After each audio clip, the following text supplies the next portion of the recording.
Zoning Commission for the City of Apache Junction. The date is Tuesday, October 12th, 2021. The time is now 7 p.m. And I invite you to stand with me and recite the Pledge of Allegiance. I pledge allegiance to the flag of the United States of America and to the republic for which it stands, one nation, under God, indivisible, with liberty and justice for all. Thank you. You may be seated. Roll call. Rudy? Commissioner Barker. Yes, here. Commissioner Begeman. Here. Commissioner Cantwell. Here. Vice Chair Hanchey. Here. Chairman Heck. Here. Commissioner Cross. Here. Commissioner Gage. Here. All present. We have a quorum, Mr. Chairman. Very good. Thank you, Rudy. All right, next item on the agenda is consideration of approval for this evening's agenda, along with the minutes of the meetings of September 14th, 2021 and September 28th, 2021. Do I hear a motion? Chair, I move that the Planning and Zoning Commission accept the agenda as presented and approve the minutes from the September 14th, 2021 and September 28th, 2021 regular meetings. Very good. Thank you. All right, I have a motion. Do I hear a second? Second. All right, very good. Second. All right, roll call. Rudy? Commissioner Gage. Yes. Commissioner Barker. Yes. Commissioner Begeman. Yes. Commissioner Cantwell. Yes. Vice Chair Hanchey. Yes.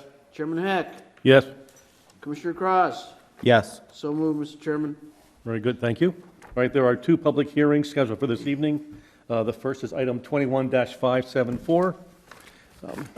It's presentation, discussion, public hearing, and consideration of P-21-66-CUP, a request by Michael Roth of R&J Green Investments, LLC, for a conditional use permit to continue the use of a marijuana cultivation and infusion kitchen under new ownership on the property located at the southwest corner of South Tomahawk Road and East 18th Avenue, zoned B5 Industrial. Nick. Thank you, Chairman Heck. I'm doing double duty tonight, so I'll cover both of the presentations.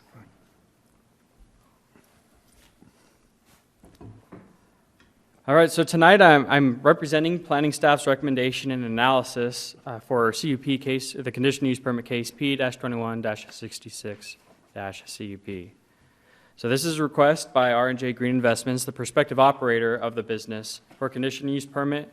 As Chairman Heck said, it is to continue the use of the existing marijuana cultivation and infusion facilities under new ownership or management. To clarify a little bit, the parcel ownership has remained the same. The business ownership has changed. And I'll get a little bit to the history and kind of how it's transitioned in just a bit. I have a few slides for that. But specifically, this is it's located at 1575 East 18th Avenue, right here on the intersection of Tomahawk and 18th Avenue. As we look within the zoning map, it bears some consideration, especially because this is an industrial use, and there aren't very many industrial sectors of the city, but it does pose a variety of uses within the area. You have to the north and to the west, you have the Palm Springs Unit 6 Industrial Park. That was created 1966, about 12 years prior to the incorporation of the city. And then, as part of that same Palm Springs kind of general project, there to the south, there was the Palm Springs mobile homes zoned RS7M. Those are all single-family residences. So it has always been kind of an odd situation to have industrial to the north and then immediately to the south to have single-family residences. But those conditions have actually predated the city. And then to the east, there is the Belagave single-family residence subdivision. So as I noted before, so this kind of juxtaposition of industrial and single-family residential has existed, and it has been the condition since the initial CUPs were approved and even since the city was a city. So that consideration has been taken into account with staff's recommendation.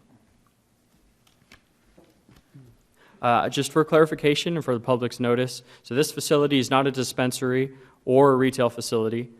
Specifically, it is a marijuana cultivation, which is located in the northeast corner of the property. There's a storage and a grow facility. And then on the west side of the property, and these are existing buildings, There is the packaging and infusion. This is specifically like, everyone talks about the marijuana brownies or something that dispensaries sell. In this case, this is the kind of kitchen that prepares and infuses, I guess is the word, to put the marijuana chemicals and so forth, the CBD, I suppose, into the food or other products like gummies and so forth. And then, as part of the CUP request, since it is not existing and we wanted to account for it now, there is a proposed future storage building that would be located in the southeast corner of the property. The southwest corner of the property has an existing canopy that has been there for a while. And that's the makeup of the property itself. So to give a brief history of the operations of this conditional use permit, it has gone through a bit of revisions. Some of the questions we received from the public were specifically like, why is this happening again? Just very, very honestly, people weren't sure because the most recent one was December of 2019. So just for everyone's benefit, initially in May of 2014, the Planning and Zoning Commission of that time approved case CUP 214. And that was, it was Perpetual Healthcare was the operator at that time. They are the ones who initiated the request in order, soon after the approval of the medical marijuana laws and so forth. They asked for an approval of a request to operate an infusion kitchen and cultivation facility. So that was approved 2014. 2015, they had an amendment. That was just the approval of mobile minis, which were kind of these temporary storage containers that they had on the property. They had been on there without permitting, and so they needed to fix some of that, and so they went through the process to get that amended and get that approved. Likewise, they decided that they wanted to change those mobile minis out for a permanent storage building. 2017, they came back for another amendment. They never built that storage building. That's why it's been included as a proposed building on this plan, just to make sure that it's included within the site plan proposal and the approved conceptual plan. But it came back for that. It was approved for that. And then there was some kind of business transition, some problems with the operation, and so they actually had the operators, Perpetual Healthcare, kind of changed over. At some point, the conditional use permit was revoked just because they did not fulfill some of the conditions of those conditional use permits. And so under new ownership, specifically NABIS, I think it was like NABIS Investments, Inc., they came to the Planning and Zoning Commission in December of 2019. They proposed, again, a renewal of the conditional use permit in order to operate the same facilities. In this case, the reason why things are the way they are now, NABIS went out of business. They had some business troubles. They never really fully started up the operation, as far as I understand. They were in the middle of, they made a lot of the transitions. They were fulfilling the conditions. So some of the conditions of the earlier conditional use permits, such as the combination of the lots that were required and the hookup to sewer, have been fulfilled because of their efforts. But between the pandemic and everything that happened, apparently that they were not able to get really off the ground. And so under new ownership for the business, R&J Green Investments has requested this conditional use permit in order to resume those operations. Regarding public input, all of the necessary legal requirements for public input were met. There's a sign posted on the site, quite actually in advance. As soon as I notified them that it needed to be there, they said, oh, it's already been there. It's like they made sure that people were notified. They gave out flyers to the neighbors.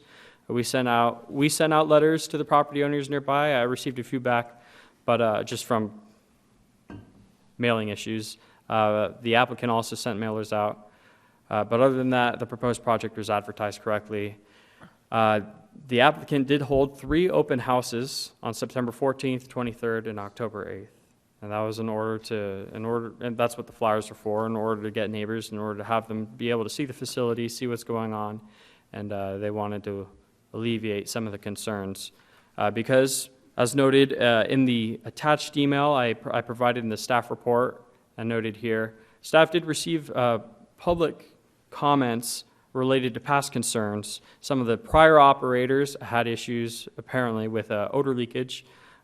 So some people, and staff had inspected it when they were called upon, and that predates my tenure here, but because of that is the primary public concern, is that the marijuana cultivation or infusion facility might cause odor issues through the neighborhood. And within the narrative and within our conversations with the applicant and within the conditions themselves, we've tried to address potential odor issues and problems. So as is necessary for any conditional use permit, there are findings of fact that must be considered. I just kind of narrowed down the outline for that. So regarding the adequacy of roadways, off-street parking, and so forth, like the infrastructure itself, because this facility is existing, a lot of that's already taken care of. The public works engineer did say at the development time of the new storage building, further improvements could be required of them, but as it is right now, they already have the streets in place and so forth, and anything else would be at that time. And that's included as condition number 20. The negative impacts arising from the emission of odor, dust, gas, noise, and so forth, that is one of specific concern for the public. The applicant has indicated that additional measures will be taken in order to prevent that from being an issue. You may be free to ask them of that. But any potential issues could, of course, be subject to any conditions that the Planning and Zoning Commission see fit. Regarding the contribution of the deterioration of neighborhood or negative impact of neighborhood property values, in this case, staff does not believe there will be any further impact, given that this use has been there and provided and is existing, as well as the whole dichotomy of having the residential and the industrial has predated and pre-existed the city. So in this case, we don't believe that there will be a substantial impact. Compatibility with surrounding uses and structures, again, very similar to what I just discussed. This being one of the few industrial sections of the city, it's one of the only places this kind of thing could happen. So it's within the industrial section itself, and we just hope to have that balance be right. Regarding the general plan, this is noted as, it's designated as a industrial section within the general plan. We believe there's no general plan conformance issues. Screening, the entire compound is screened pretty well with a wall. I've been out to the site myself to see, so I believe that they've done a pretty good job with the screening themselves. And regarding the unique nature of the property, I don't think there's anything specific to note. So regarding all these factors and considering them, staff recommends the approval of P-21-66-CP, subject to the conditions of approval found in the staff report. And I would be happy to answer any questions. The applicant is also here if you have any questions for them. Any questions for Nick? Yes, Commissioner Barker. Yes, how many calls about odor, do you know, have been reported over the past 7 years? Over the past 7 years, I don't have a number. If I could, Rudy, would you be able to speak to? Aside from the two that Nick has mentioned, I recall 3 or 4. Okay, so minimal. Not many, right. There was a gentleman who once upon a time lived at the end of the block. He Yeah, initially behind had some them. concerns. Yes, And there was a neighbor who lived in the Palm Springs neighborhood. I remember he had a concern, and one of our former mayors was alerted by a citizen, so he drove by and he thought he smelled something. I think that was literally it, about 3 or 4 at the most. yeah. Okay, thank you. Other questions? Jeff? Yeah, with respect to the former conditions of the use permits, and my reading of everything, it seems as if they've pretty much met the conditions except for this portable storage that has yet to be constructed. Is that fair? They've connected to the sewer, they've Yes. moved the mini storage things that weren't supposed to be there. Yeah. Yeah. So they've pretty much kept up with what we've required. Is that Right. So fair? within this new ownership, a lot of the conditions are about, I guess, like the continual management of the company. Regarding the prior conditions that have been fulfilled, yeah, this new group has tried to make efforts in order to, I guess, fill in that lack that caused the issues for the prior residents. So. Thanks. Questions, Commissioners? Yes. Commissioner. When we were going through the whole marijuana issue, one of the things that was kind of brought up right from the get-go, particularly with the city council, is that they did not want any growing, processing, or testing in the city. Right, that is a That's good what question. this is doing. So How do we reconcile those? that is an excellent question. In this case, we have noted and we have spoken with those involved. This application specifically was processed and completed and was through the submittal process before that was approved by the city council. So in terms of the approved historic uses and what's existing, as well as how we consider this application at the time of submittal, we have treated it under the old law. Because you're right, under the current, as of, I believe, August of this year, the marijuana laws passed by the city specifically do disallow any new cultivation facilities, grow facilities, dispensaries. It's pretty much anything new regarding marijuana from 30 days from that date in August, which is about August 18th, I believe. And then 30 days from that, technically, any time from that is when that kind of took effect. So this application was processed before, and staff has treated it as such. So And in effect, we're Grandfathering it. grandfathering it from a previous one, even though there hasn't been any operation there for some period of time, perhaps 2 or 3 years. It sounds like when they approved it in 2019, and that is why it needs nothing the was other happening. conditional use permit, is because of the lack of activity. So that, yeah. Okay. I guess I would ask if there's a legal issue with issuing a grandfathering for something that has not been actively in process. Members of the commission, Commissioner Cantwell, I think they got their application in before the effective date of the ordinance. Okay. Therefore, I don't see that as a problem. They have the right to ask. They paid their money, they did certain items. So it's really a policy decision for this commission. Okay. Mr. Chairman, Commissioner Cantwell, we don't know exactly when the license for the previous group expired. It was probably less than 3 years. I don't know exactly when, but I don't think it's been 3 years since there was no business entity present on the property. The operation slowed and slowed and slowed and slowed. Exactly when operation stopped, I don't know. The property owner's here. Maybe he can answer that question. Okay. I believe it was sometime in the middle of last year. Well, they're free to answer, but given that the last authorization of a conditional use permit was December of 2019, and we were still kind of in communication with some of them throughout 2020 as the pandemic happened, and then they just kind of disappeared. So sometime within that, like we processed the sewer permit last year, and then I think that's kind of when we stopped hearing from them. Sir, Not yet. sir, not permitted to speak yet, sir. When we have the public hearing, you may, sir. Mr. Chair, Yes, yes. Joel, this is not actually a grandfathering. No. Thank you. In the- Thank you. I just wanted to Yeah, in the, put that out there. attorneys don't really use that because it's grandfathering. That's really a layperson term, but what that means is you're letting someone do something that basically is illegal now, but it wasn't before. That's really like a non-conforming type of status when you all decide those issues. Pre-existing So non-conforming. it's the law allowed it, and the law hadn't passed yet before they put their application in. Therefore, I would say the former law would apply, and you could apply it.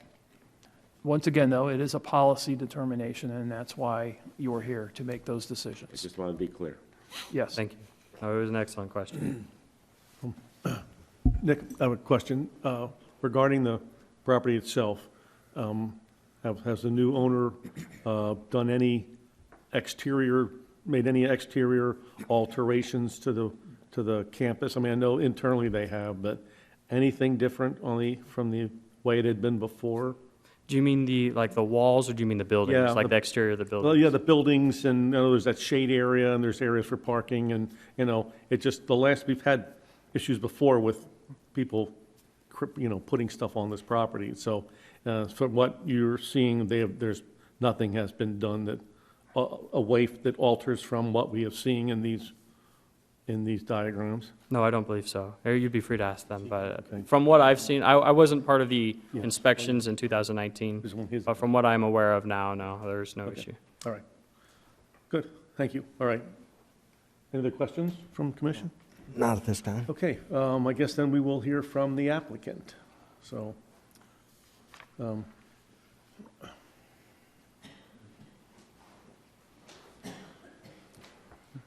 sir, if you please give your name and address. Good evening, ladies and gentlemen of the board. I'm David House, and I live at 325 South Mountain View Road, Apache Junction. And in regards to the question about when they ceased operation, it was last March. At the height of the pandemic is when they basically notified me that they were going bankrupt. And they had been doing kitchen only. There's been no grow there for probably about a little over 2 years.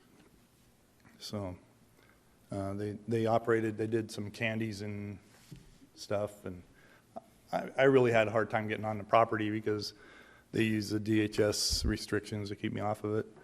And basically, I'd like to read a letter I wrote expressing from the history and everything else. So bear with me.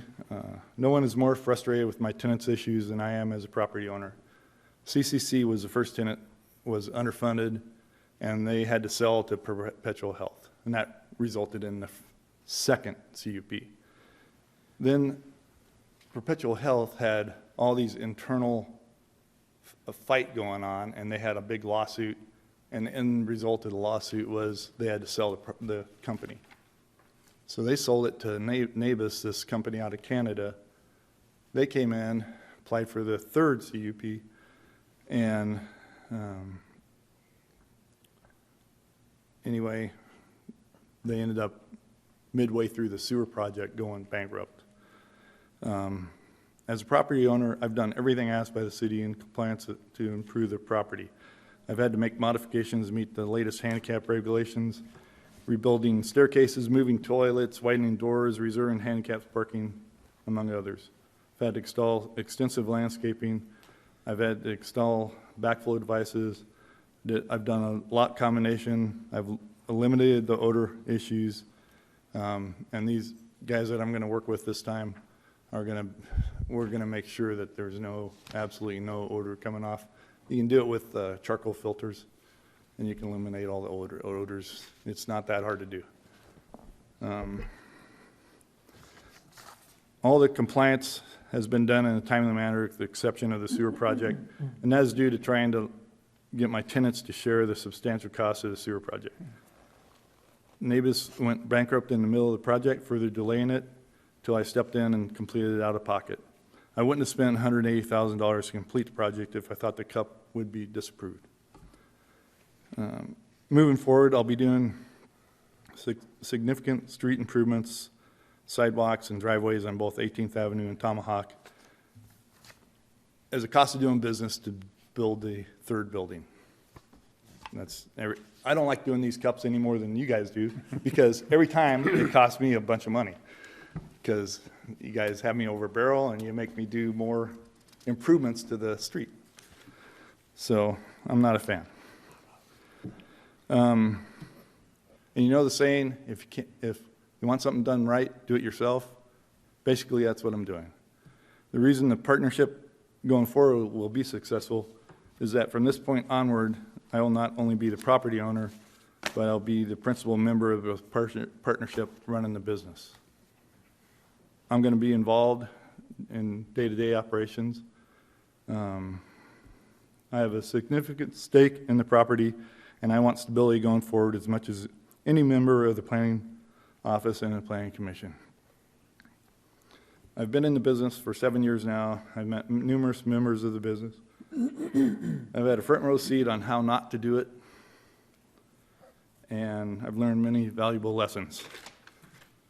I've identified members that are knowledgeable, experienced, and well-connected in the industry. Have reached out and built a team, people that are hardworking, knowledgeable, and good character, who will provide stability the city and I are both looking for. I will be a good neighbor to the surrounding neighborhood as well as the city as a whole. I've lived in Apache Junction for 15 years. The other partnership members plan on moving to Apache Junction in order to be close to the business. We'll be providing good paying jobs in the community, and it's a clean industry. I plan on breaking ground on a new building within the first year of operation. This will provide more revenue in the form of permits, construction jobs, property taxes, and a few more permanent local area jobs. I'm a disabled retired Air Force officer and depend on the revenue from this property and look forward to a mutual beneficial partnership with the city of Apache Junction. I'm not only doing this for the money. I've personally seen the medical benefits of marijuana when used in a responsible manner. My brother has suffered from stage 4 cancer for nearly 5 years now after being given a diagnosis of 6 to 12 months to live. His treatment has not only involved chemo and interferon the last 5 years, it included CBD oils and Rixipsin oils produced from marijuana. These medicines have relieved many of the side effects, especially during chemo treatments, and eased his suffering. I know marijuana is misused by many people, but it is also has undeniable medical properties that are many and varied, and the research is just scratching the surface. This facility will only produce marijuana and marijuana edibles that are sold and used as medical marijuana. We aren't interested in the recreational aspect of the drug.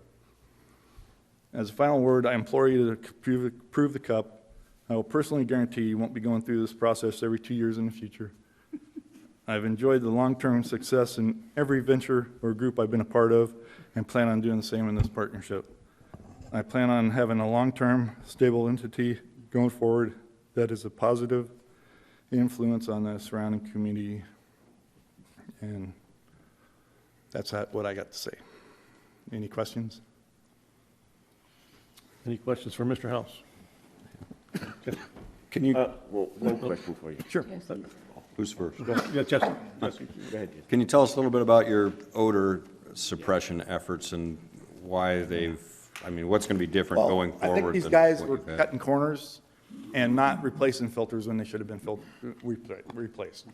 Basically, you take all the air in the building, and before any of it goes outside, you run it through a charcoal filter, and that can eliminate odors down to zero if the canisters are changed as recommended.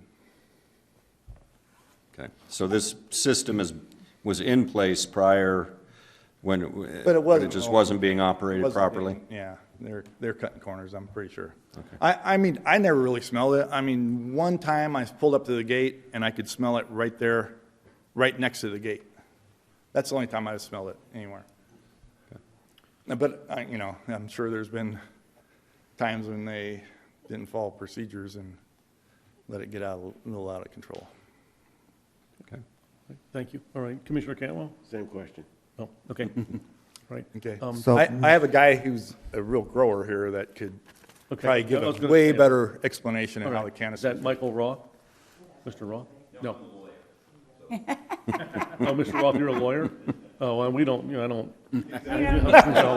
No, well, there's a, yeah, we want the expert, so, yeah. No, I don't, not that you're not an expert, but not necessarily in hooch. My name is Jordan Allen. I'm actually going to be potentially employed to be part of the team, as well as I'm a head grower for the potential facility. Kind of answer the smell, carbon filter. Just be smart. That's the biggest thing. Change the I'm sorry, filter. say it again? Be smart. Change the filters. Like, we're dealing with an odor, and obviously there's residential houses around. Change the filters regularly, quite regularly. If we need to have more than what's technically they call for, based off square footage and CFM, we put in more. It's not a detriment on our side to make everybody else happy. and it benefits what we're doing in the first place. So more can fans than potentially there was before, which are, they're charcoal cylinders. And then inside the charcoal cylinders, you have fans that force the induction from inside of a room or a vicinity through said charcoal, and it eliminates odors. The same charcoal fans are used by the military, by the hospitals, everywhere. So we'll be using the same things. The big thing is if you don't replace them or take care of them on a regular basis, they just stop working. So you can't use a dryer sheet more than one time. So same concept, and just make sure that you're staying on top of your stuff, changing it, and if anybody ever does smell anything, then it definitely needs to be more done inside of the building. So that way, as well as making sure that if there's any cracks or any leaks, door jams, frame things that are gonna have easy access to be out, make sure that we seal those up as best that we can to keep the odor inside, so that way the odor can go through charcoal filters. Okay. Having been around here for these many CUP requests, one of the things we had talked about early on was the equipment that will monitor odors and all. I mean, just to say, well, we'll change them, we'll change them when we need to. And that's a very vague answer. I understand what you're saying, but I believe we were given the assurance that there would be monitors that would monitor odor, so that it wouldn't have to leave the confines of that building. Can you help So provide some? in the process that I use as a grower myself for odors in general, I use chlorine dioxide, which most everybody knows what that is. It's chlorine, it's bleach. So we use a powdered form of it.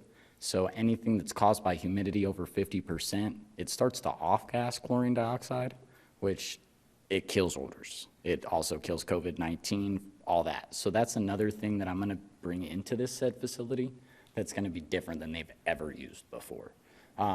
That should also help because those have regulators, which what it does is every 30 days we have to change those, or if humidity's increased. It does have an indicator on those as well. So when humidity's been for too long on said things, they stop working. So at the same time that we do those, we also, in my processes of being a grower, we rotate and change out the charcoal filters. So that's my kind of gauge timeline. Standard charcoal filters don't have anything on them that give you an indicator. They give you a time frame based off of odor and CFM and square footage that a room's gonna be in. So we just try to make it standard practice that every 30 days can fans get rotated and checked, and every 90 days they get changed if they need to be changed. So if the humidity's been extremely high or odors are extremely high inside the facilities. Most of the time the companies say that those can fans can go for 2 or 3 years before they need to be changed. But if you change them regularly, stay on top of maintenance on everything, they last longer as well as you don't have odors. Will there be someone assigned the responsibility of monitoring? That would actually be me. That's gonna be me. Okay. So, The master of all here, the jack of all trades over here. kind of, yeah. I'm been doing it for a while now. I've worked for some of the other bigger companies here in the state. I feel that I'm pretty good at what I do. So hopefully that if this is a situation, an opportunity we get to have here in Apache Junction, we can make sure that it's a very successful one on all parties' behalves. Okay. All right. Chair? Vice Chair, I'm sorry. Here, me. Oh, I'm sorry. I couldn't tell. He's going to, Go ahead. Vice Chair Hanson going to ask a question, and then Mr. Cross. Yeah, I have a question on this. Does the state require you to keep logs on your filtration system as logs to when you change out your stuff and recommendations on when you change them? According to DHS, no. Just to be 100% honest, no. DHS doesn't. They'll come in and do their standard DHS inspections. Yeah. Checking if there's mold or dust or visible grime and dirt. But they don't tell you to change your filters. Right. Now, So there's no inspection on that? Other than the size regulation, you have to have this much Yep. filtering per square footage and all that? Exactly. So they come in on that. They want to make sure that wherever it is, it's secured because Right. they're big, they're heavy. The bigger ones you use, obviously, the better they work. So they're heavy. They want to make sure that they're secured. They're not going to fall or hurt nobody. But they don't even know what to check. Is it good or is it bad? So from every facility that I've been in and every inspection from DHS, that's never, ever been asked. Okay. So, Commissioner Cross. Yeah, I'm awfully leery about the odor issues because I drive I-17 or I-10 right there by the airport. yep, I'm in a vehicle going 65 miles an hour, and it hits you like a brick wall. You think you just ran over a skunk. yes, I know exactly. Was working right next to St. Mary's Food Bank today. There's a grow center right to the south of that. All day long, that's all you smelled is a skunk. It's a huge concern. Completely. And I would like to see some kind of assurance that if you can't meet the demand for eliminating the odors, that you cease operation. And I don't know if you're willing to step up that far or not, but I mean, it's really that strong of a thing, especially for the neighbors that are right there to the east, where they're in the prevailing winds. They're going to get hit first. Definitely. And it's going to be an issue. And you're going to hear lots of calls and lots of complaints if there's just one iota of smell. And, you know, God help us if a skunk gets hit by a car right there. Yeah. I was just going to say, wildlife might be a slight damper in that one. Yeah. But really the only thing I can do here is stand here in front of all of you and look you in the eye and say that what I'm aware of, what I know that can happen, with the experience that I have in the facilities that I've been in, smell has never been an issue that I've ever came across. I've never been inside of a state-ran facility where smell was ever an issue. I've never been in a state-ran facility that anybody complained about smell, residential, commercial, or anything. I also ran a facility in Wickenburg, Arizona that was directly next to the airport, and that was the only concern we had to operate, is if the airport or anybody in any adjacent building smelt us, we had to shut down operations. I didn't shut down operations. I was able to operate continuously, no problems from the airport. So I feel very confident in my abilities to be able to make it where odor should not come off property. I'm a human being, and to be honest, I can't give you a 100% guarantee, though. I just can't. But that's just honest. Mr. Chair, I had a question, or I guess a comment here. So the way this is proposed, this facility over here was a 100% grow facility. So now it looks like there's going to be storage and grow, so that's going to cut down the volume of the grow facility. This, I'm not sure, clarification, Nick, that this is going to be storage. There's also a grow facility up in the mezzanine up here.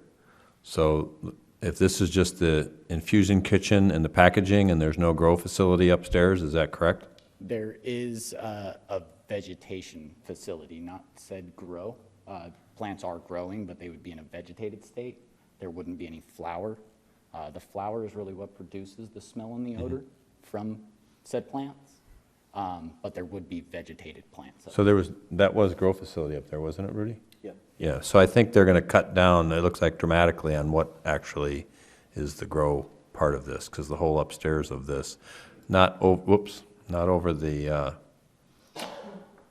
kitchen, but above that other area was a grow facility. So I think it is going to cut down on just how many plants are there in general, so. Right, thank you. Chair. Yes, Commissioner. I got a question for either you, Larry, or Joel, whoever can answer this. Let's say, we've had, what, 7 complaints, under 7 complaints since they've been open, but let's say we do get a bunch of complaints about odor. What would be the process to revoke their cup if they don't conform with this? I mean, what powers would the city have at that point? Is there There's any- one of the conditions that's in here, and they violate any one of the conditions, then we'd have to have another public hearing, and the planning commission can go through the process to revoke it. We actually have revoked a few CUPs, and maybe not for this property. I don't think we did revoke this one, Rudy, it just expired. And this is another new CUP, so basically have to go through the public hearing process to revoke the CUP. So we do have alternatives, so we're not powerless as a city. Yeah, and then again, if we get complaints, and these are, the way these are written is the police department can go there at any time unannounced, and they'll coordinate that with us, and we've walked through the property ourselves with the police department. Okay. Thank you. All right, Commissioner Cantwell. What in the process creates the smell? It's terpenoids, it's terpenes. So inside of the, It's what? It's what? it's called Stand in the mic. terpenes. Just like turpentine. Yeah. Turpentine has a terpene, like lysine, pine sol. Everything has a terpene, a smell profile to it. That's the odor that comes off is a terpene. There's Is that different in the kinds. growing process, or is that in the processing process? That's actually just in the life process of a plant. So as it grows, as it goes to finish to be harvested, the smell increases as its life cycle goes.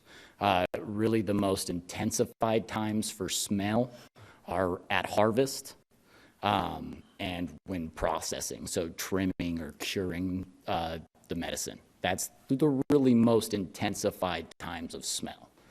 Because when you chop the plants, they're moving around, their cannabinoids and the terpenes are being rubbed off, which expels smell.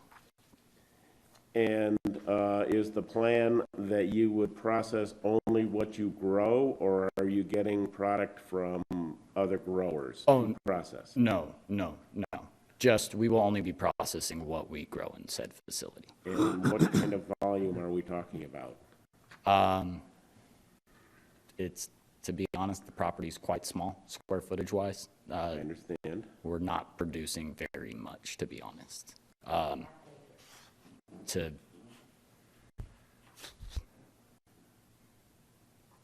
60, 70 potential pounds a month off of a normal cycle, which in aspects of this and commercial wise is the smallest mom and pop shop compared to everybody else in the Yeah, I was state. going to say, most of the processors are pretty good size. They're huge. This is and will be the smallest facility in the state.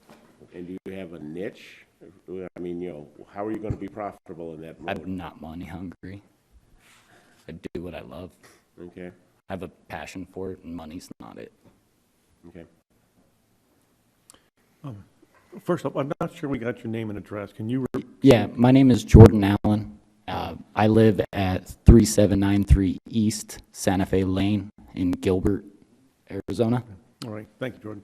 Jordan, I have a question. So I believe I read in the materials that you're going to be duly licensed medical and recreational marijuana, correct? The license that we're looking to obtain is a medical license. Oh, not recreational. No, so we're looking to obtain a medical license. The way that the license are now here in the state, the license owner or holder will be a recreational as well as medical, because the state of Arizona gave all medical license holders Okay. recreational licenses. We're not the license owners. We will be leasing a license from a license owner within the Well, state. all right, then my question is there any difference in the growing process or in the way that you're handling what you would use for medical marijuana versus recreational? Is there any, because we've always been under the, the belief that the medical marijuana, it's treated in a different way because you're infusing and all of that stuff, but can you describe if there is anything different with the way you would process or handle In recreational? the growing aspect of it, no, there's really no different. You are growing the plants. In the processing, the biggest thing is cleanliness. This is for medical. This is for people that need medicine. I look at it as medicine and only medicine only. So it should be treated like that. It should be treated as the cleanest facility in the state, gloves on, cleanliness. That's a big thing. For me, on medical side, it has to also pass state testing regulations. So everything that we do produce, in order for it to go to anybody, anywhere, it does have to pass all the state testing. And that's the biggest thing for medical, is making sure that everything passes so that way medical patients can receive medicine that they need that's clean and affordable.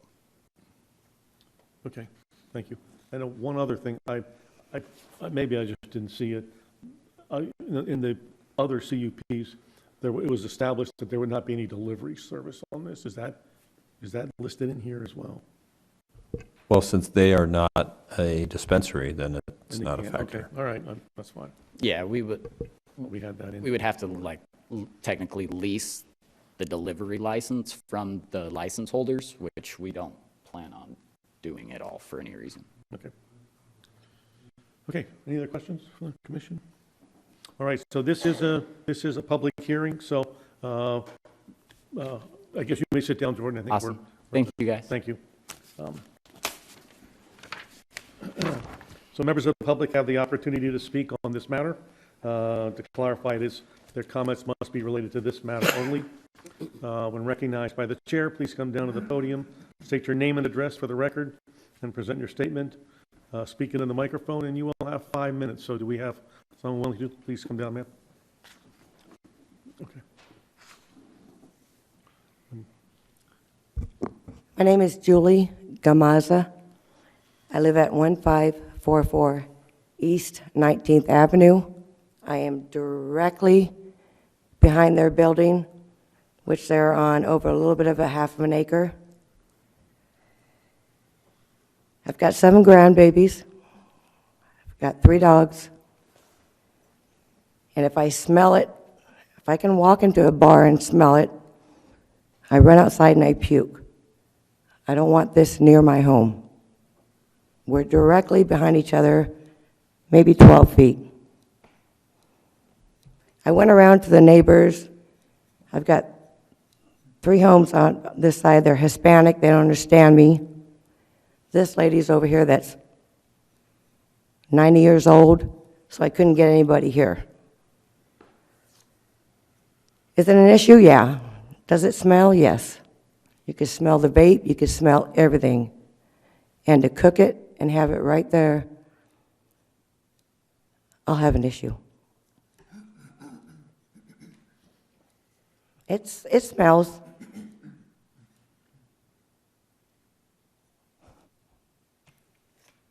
It's pretty much all I got to say. There was never open house received upon us. I didn't know anything about the September ones, or else I would have been there. I don't know. We'll see what happens. Thank you. Yep. Yep.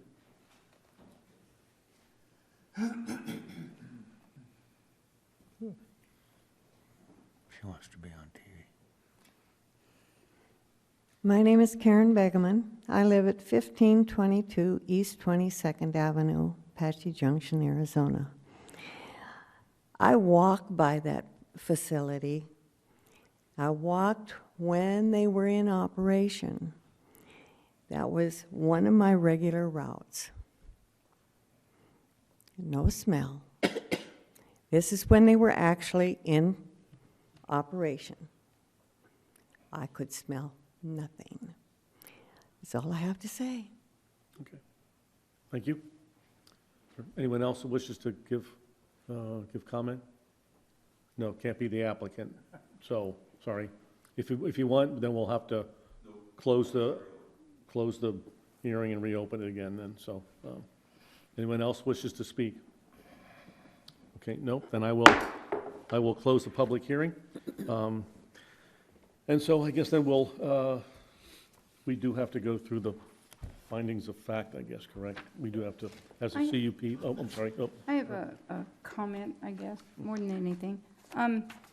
On the, gosh, I can't find the word, on the condition, number 17, it mentions the mobile minis, and that's something I'd prefer not to see on the property.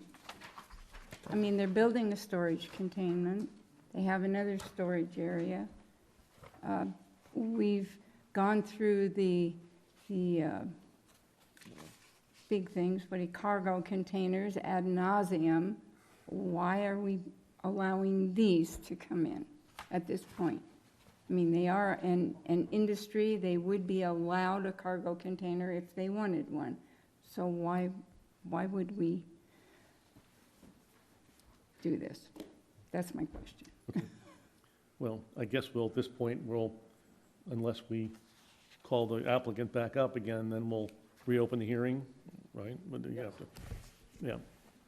So, Well, if I could try to answer that, just the way this reads, it's not a given. If No, they it want to, isn't. right, if they want to use them, they have to come back and amend the CUP. It sounds like they don't really like the CUP process, that they might not come back here, but that is Oh, just so a, leaving it in would preclude them coming back, is that what you're Perhaps. saying?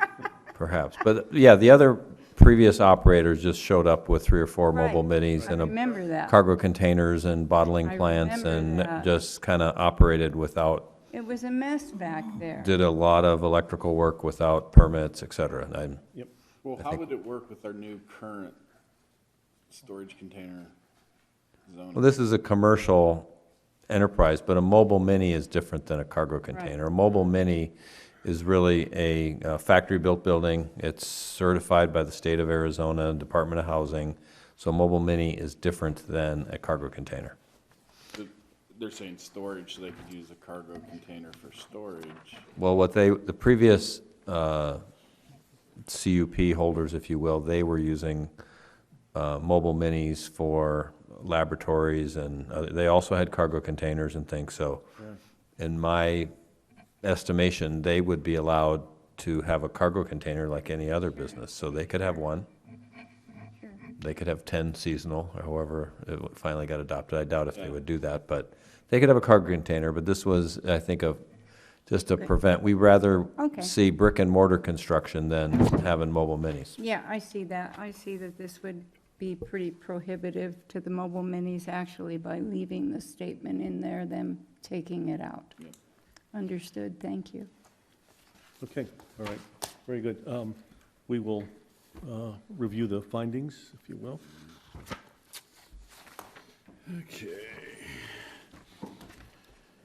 A cup may be granted upon finding by the commission that the use covered by the permit, the manner of its conduct,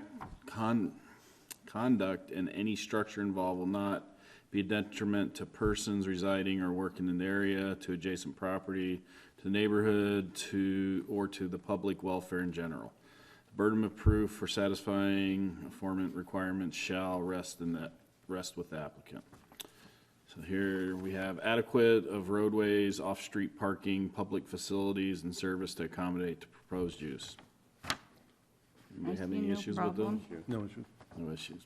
Negative impacts arising from the emission of odor, dust, gas, noise, lighting, vibration, smoke, heat, or glare. I guess we've raised the issue about our concern of the proper filtration, and that is something that I think we would still have a concern about, but we're taking the word of Jordan and that he'll.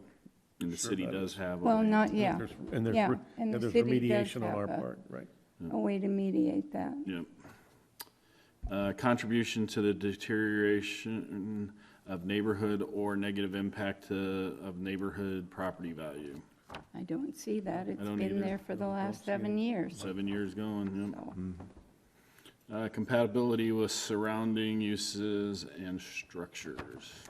Again, Sure. been there for 7 years. and Yeah, It's an industrial. Conforms with the 2020 general plan and city policies. Conforms We're with the okay then. plan Nick and stated it and the does. prior policies. Screening and buffering of uses. Yep, they No got walls problem. and all that. Yeah, Unique nature of property use and/or development physical characteristics. Think we're okay? Yeah, I No think we're fine problem. there. Okay, All right. all right. Okay, very good. So, before we look for a recommendation, any other comments, any Mr. Chair, just, conversation? there is no need to read all 20, oh, thank you. so you can make a motion to approve subject to Referencing, items, or 1 through Yeah. 20. If you want to add one, delete one, you're certainly welcome to do that, but there's, yeah. if you're familiar with the 20 You just have conditions, to then, identify it from the staff report. correct. Okay, yeah, okay. And again, I think last time we did one 2 weeks ago that, I don't know if we in the motion mentioned the findings, Joel, or the fact that we've gone through them. The motion they should spec- include the findings. So as long as you make In part of the what motion way? that, That it was discussed and that there were no negative Okay. impacts considered in the findings. so if the motion maker could reference that, Right. that'd be good. Thank you, all right. So, any other comments, any discussion amongst commission prior to looking for a recommendation? Hearing none, then I will look for a motion. Mr. Chair, Yes, Commissioner Barker. I move that the Planning and Zoning Commission approve case P-21-66-CUP, a request of R&J Green Investments, represented by Michael Roth, requesting a conditional use permit amendment to continue the use of an existing marijuana cultivation and infusion kitchen under new ownership at 1575 East 18th Avenue, located on the southwest corner of South Tomahawk Road and East 18th Avenue, zoned industrial B5, and recognizing that the findings have been discussed and there were no negative comments by the Planning and Zoning Commission, and these should be subject to conditions 1 through 20 in the staff report. All right, Second. I have a motion, do I have a second? Second. Second, have a second, roll call, Rudy. Commissioner Cross.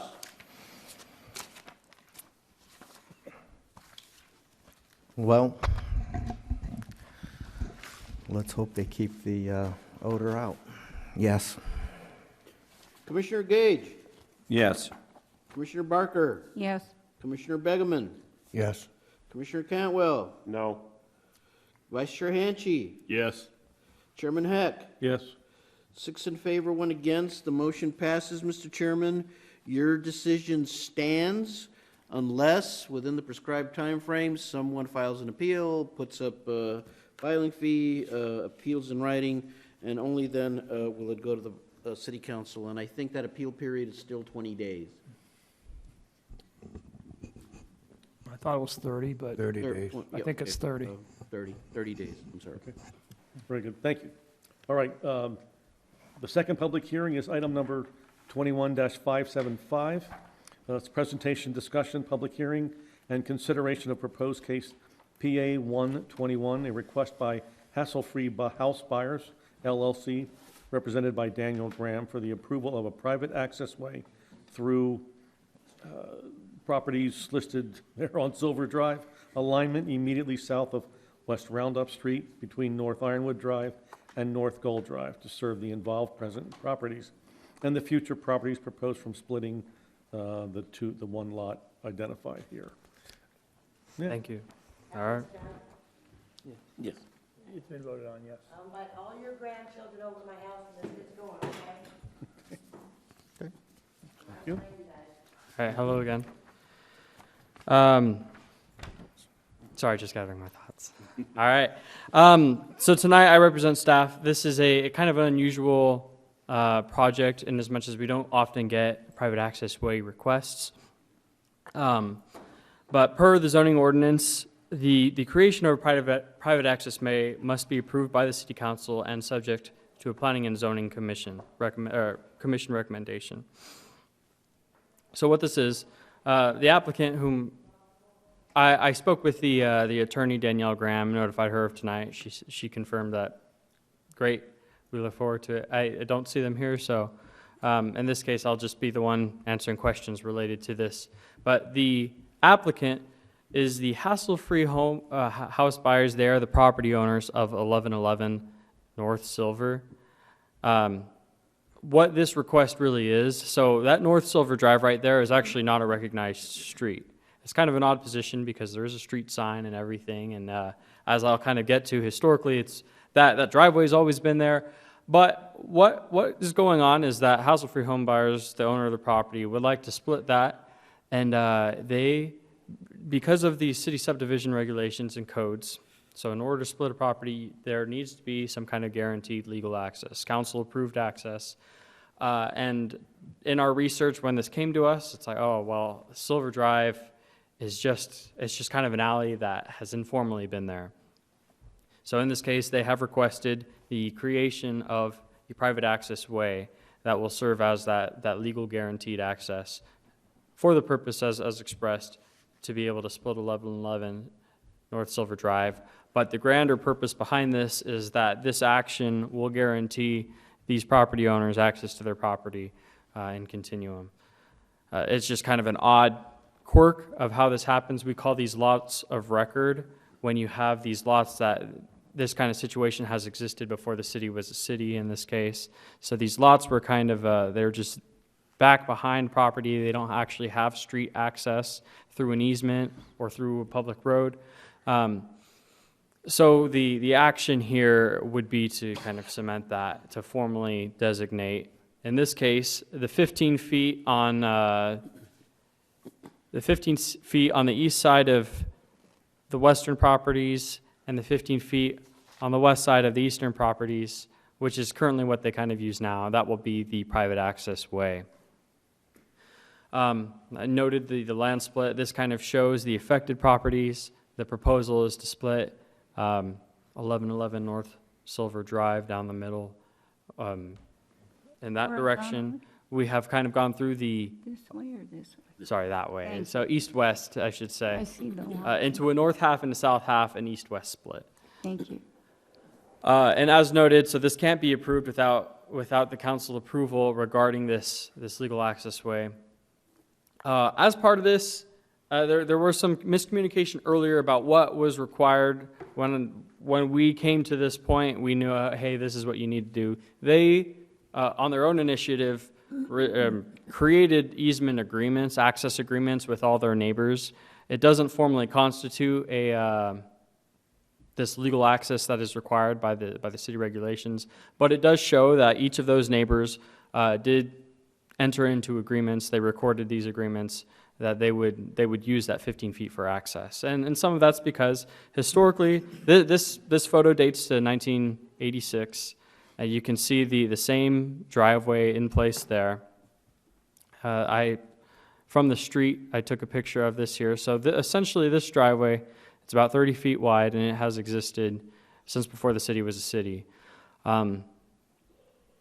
With that, we went through the different considerations for creating a private access way, just because there's different factors that play into it. So the first, within the zoning ordinance for the private street standards, there's the following criteria. Any kind of private access way that is approved by the city must meet the following. There's the standard street width, which is 28 feet. This being 38 feet meets that criteria. Or sorry, 30 feet. I might have said 38 right there. It being 30 feet meets the criteria. There is the question, is the private street logically consistent with the neighborhood? In this case, we believe it is. It's essentially been here. It's pretty fundamental to the access rights so that the properties in the rear will be able to access their property continually. Hypothetically, if one of the neighbors on the front side of the street wanted to put up a wall, their property rights would entitle them to that. That would, of course, be a bad neighbor move. But this easement will ensure that kind of thing doesn't happen. One of the requirements is the paving of the street. There are different levels of pavement required. That is subject to the city engineer. And speaking with our public works engineer, he said like a double chip seal, which is kind of an easier standard. It's less than asphalt. That level of pavement should be able to satisfy this requirement. There are considerations for vehicle and pedestrian safety. We don't believe that will be any kind of issue, especially considering within the size and space and the maintenance of this alley as it has existed, or this driveway, I should say, looking for the right word to use. As it has existed, essentially always, we don't believe that the creation of this easement will create any other burden on safety. Would it be better as a public street? That question is one of the considerations. In this case, in order to formally make it a public street, you would need to carve out those chunks of the property and lay down the public city standard improvements. in terms of the cross sections, you would typically need the cross sections for a city street are about 50 feet. So you would, the street itself might be smaller, but in terms of right of way and so forth, in order to create this as a public street would kind of put a greater burden on the property owners. So in terms of like public maintenance versus the benefit, we believe that in this case it would be better as a private street in terms of those considerations and in that balance. Structural requirements that's just basically that when the development of this private easement just needs to meet the basic structural requirements that an engineer would look at. I don't have any further comment on that, but that would be under the review and inspection of our public works engineers as it's actually formalized. And then the maintenance of that, the maintenance of the private access way is one of the conditions of approval here. In this case, I believe that the neighbors have already taken it upon themselves to make sure that this driveway is maintained. So the city does not have, planning staff does not have a direct concern over I guess, how that's going to be maintained over time. Each of the property owners have been pretty good neighbors about doing that. So with these considerations and criteria made, planning staff recommends the approval of PA 121, the private access way creation, subject to the conditions of approval found in the staff report. And this would be tonight a recommendation to the city council, since they're the ones who would create it. Very good. Thanks, Nick. Questions, comments from Commissioner Barker? Do the access agreements go with the property? So that is, do you mean the ones that would be created from here, or the ones that they you said presently that the made? neyebors had signed access Yeah. agreements. So they had their signed portion. something, but it does not constitute like a permanent, there's actually a couple parts to that.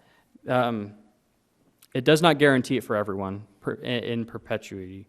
Also, as I understand, the access agreements were primarily, because 1111 North Silver was the one who initiated this process, the agreements were that 1111 North Silver would have access, but we really need to guarantee everyone access, so. Mr. Chairman? Yes, Rudy. You first. All right. Mr. Chairman, Commissioner Barker, the attorney, Ms. Graham, went to all of the neighbors, and basically all of the neighbors signed these documents that said it's okay for my neighbor to drive across my 15 feet, which is great, which means they have agreements among themselves that it's okay to cross each other's driveways. However, that doesn't necessarily create opportunity for a new lot, which is really the heart of this request, is they want to take a lot that's already there and split it. So while they may be agreement amongst themselves, it doesn't cover a potential new property owner. The other thing is that when this goes to council, it will be approved by resolution, and follow-up to a council approval, if council approves it, is the recordation of new documents where perpetual right of ingress and egress is provided perpetual, for definitely. utilities, emergency providers, police, and anyone who needs to And use if that somebody easement. moves and someone else buys the Yes, property, it has to there's be- 15 feet of that property. Yes, it needs to go with the property, not with a specific property Yeah, owner. it Yeah, so definitely so should go that's with the the property. follow-up to an approval. Now, would that also include the agreed-upon ongoing maintenance of that street then, Yes. too? Yes, Yes. that's That would part of So it. have to. they would all have to agree, Commissioner, or Counselor, I mean? Yes, Mr. Chair. It'd be recorded, and they're essentially private easements. That's what they are, and so all the terms would have to be met. So, yeah, they would definitely be subject to the easement rules. And it would get recorded so that people who buy the houses would say, oh, yeah, I have access to that because of that easement. And that is perpetual. Okay, as long as it's perpetual, because I could just see somebody moving in and saying, hey, wait a minute, I'm not losing 15 feet of my property. Yeah, or they have to lay some more chip seal and somebody goes, oh, whoa, Yeah, I I'm don't want not to do gonna- that. I wasn't here. I'm not paying for that, Right, Yeah. right. that is part of the, Okay, Yeah. How does that enforcement happen on the maintenance? yeah.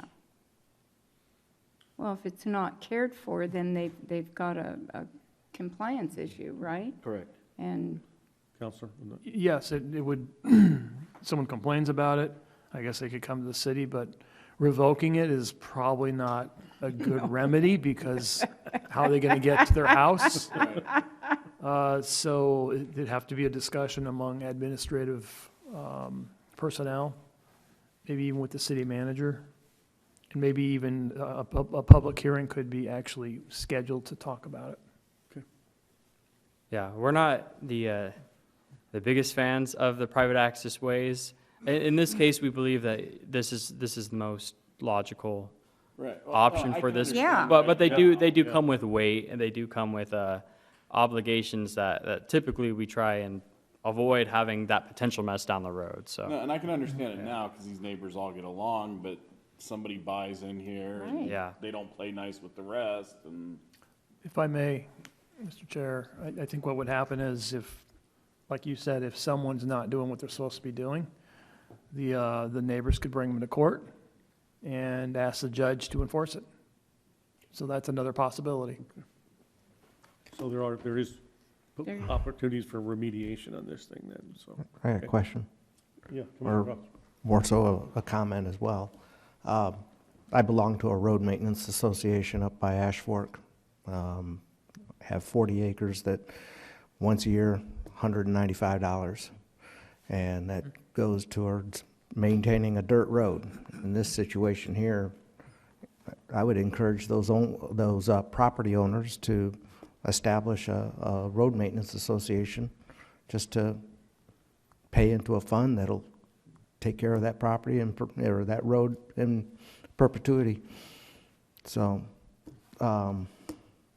otherwise, I don't see an issue with it. Mr. Chair, this is just my 2 cents from the doctor.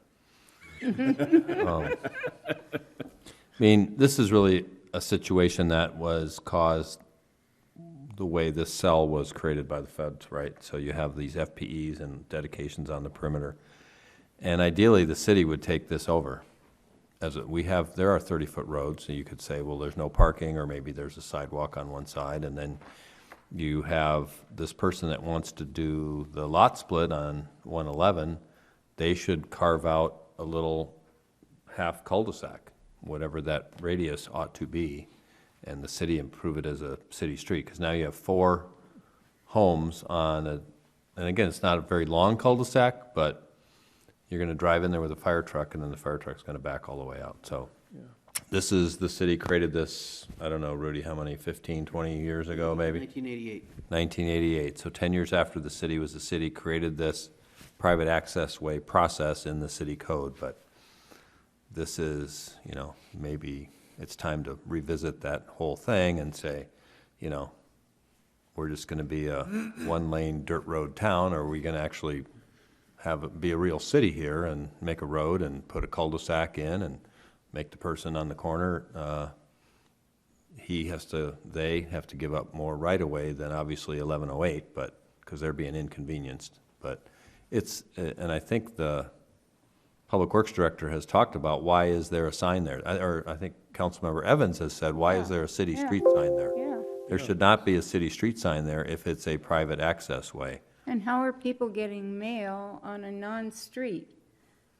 Their address is Silver. Yeah. And it's not even a street. That's a No, fascinating but I think there's thing. adequate room in there to build a 24 feet of pavement or have it on one side, and then they're the requester. They should, if we were doing a 4-lot division, if this was vacant back there, we would require them to build a city street and dedicate it, so.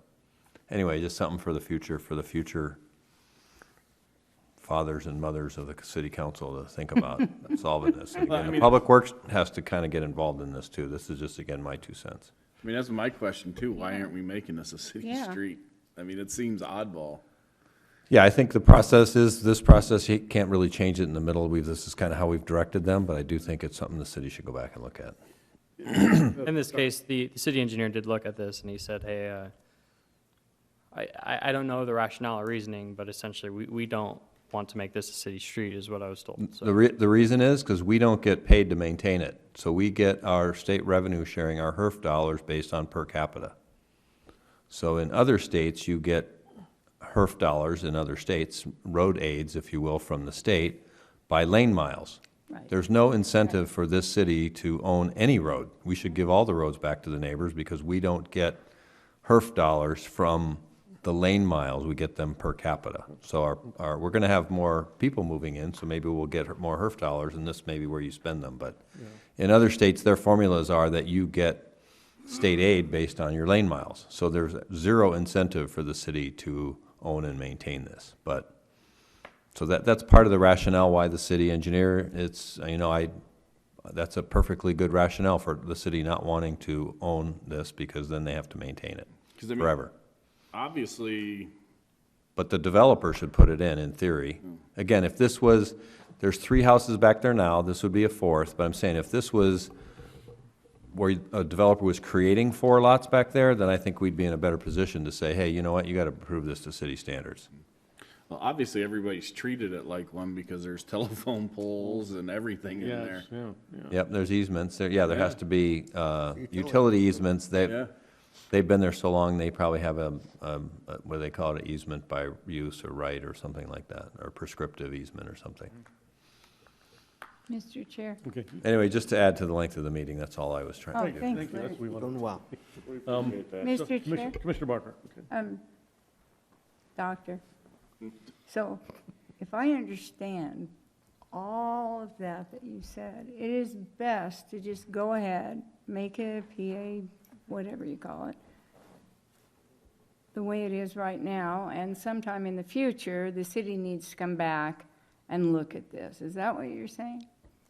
Yeah, we have a lot of these all over the city where there's know, just, we and if, do. and again, if you go back and it's not as bad, how do I get out of here, Nick, I wanna, here you only have, 3 houses, I guess, if they have their driveway here, so. That one Yeah. actually has an existing private access way. What number is That the city 1498, approved? Yeah, because the city has, the city, this is a mechanism they created to deal with this.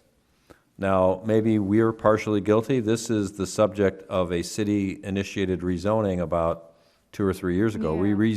rezoned this whole neighborhood because I think it was this property owner here wanted to do a lot split. And they could do it on Gold Drive, but we said, there's a mishmash of various lot sizes. We also looked at it as a way to do a rezoning to try to have some of these FPEs, especially along Ironwood, to become actual right-of-way instead of FPEs. But, so we could scan to other parts of this area of the city and see private access, or I guess we just did it, one up there on northwest of here, on Manzanita, I think it was, where people were coming in from both directions, and the guy wanted to do a lot split, and we approved a private access way. Again, not an ideal, there was another way to deal with it, but this is the mechanism the city's used.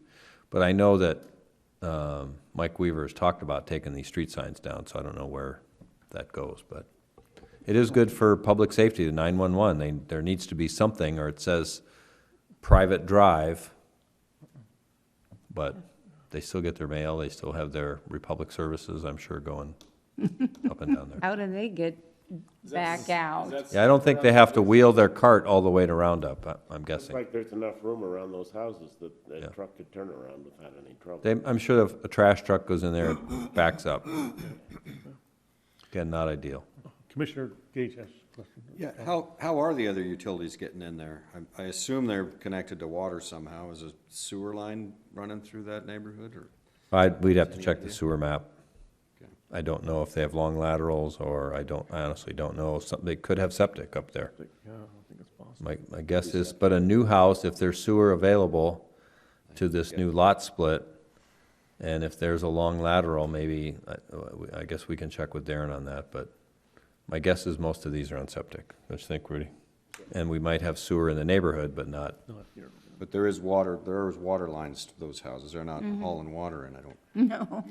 Well, there's some that do. Some that do, Not some that in do, this. yeah. Arizona Water, I'm sure, is in the neighborhood, but And if this is made a private road and a utility wanted to use it to put their pipes in, is that a possibility? They have to get with all the owners and make a deal with them? yeah, unless there's already language somewhere in some of these documents that, That is the follow-up document.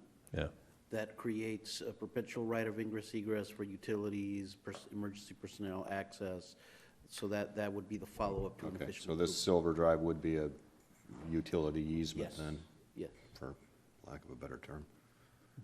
Well, electric already goes down it, Yeah. so. Yeah, you can see that, yeah. It's kind of an odd situation of what has historically been used and versus what's actually like legally recognized. It's an odd situation. From what I've seen, not so odd in this city, but Well, Okay, no other questions from the commission. This is a public hearing.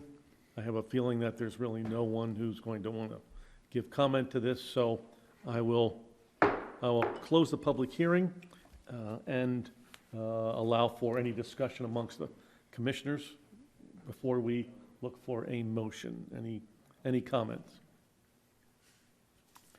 Seeing and hearing none, then I will look for a motion on case P-121. Oops. if I could correct that, there is a minor typo. It should be PA 121 instead of P1 121. Oh, okay, well, that's, PA 121. so it's correct on the staff report, But at the recommend, but it's recommended motion does not have it correct. It's supposed to be P1? P1, PA PA Oh, it's supposed to be- 121. So right here, there's a typo right here. Gotcha. Okay. PA-1 dash. All right. That being said, do I have a motion? Sure, why not?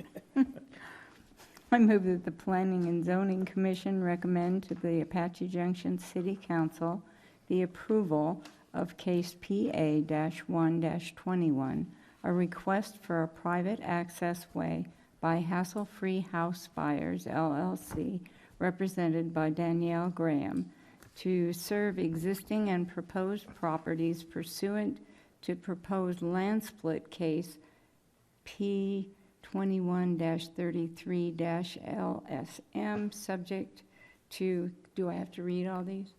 Subject to the conditions 1 through 6 as noted in the staff report. Second. All right, I have a motion and a second. Roll call. I'm sorry, Mr. Chairman, who made the second? Dirt. Chairman Heck, Yes. Commissioner Cross, Yes. Commissioner Gage, Yes. Commissioner Barker, Yes? Commissioner Begeman, Yes. Commissioner Canwell, yes. Vice Chair Hanchey. Yes. So move, Mr. Chairman. This goes on to City Council with your recommendation of approval. Very good, thank you. Okay, so we don't have any old business scheduled for this evening. We do have 2 items of new business. Before we do that, can we take a 5-minute break? You're the chair. I think well, you're allowed to do that. That was not really a question, that was a... No, you may not. Before we do that, we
Come on, Dirt, we're ready.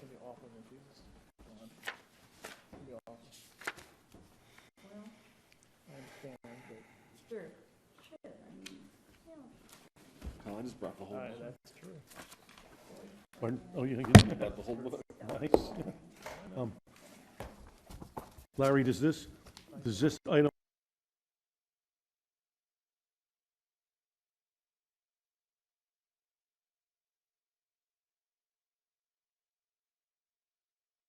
It starts with no? We're doing the second, Website I was taking you to oh, here. oh, oh, I'm sorry, okay, that's, Yeah, so I wanted to, if you're okay going out of order. yep, yep.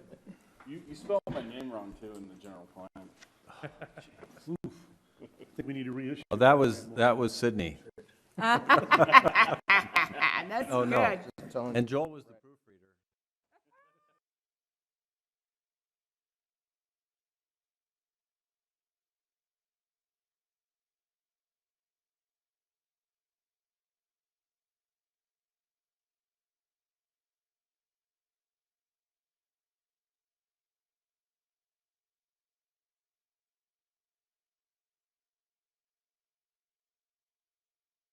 Two items of new business and been a request to do the second item first, which is presentation discussion of commercial and residential development projects in various stages in the application process. So, Dr. Kirsch.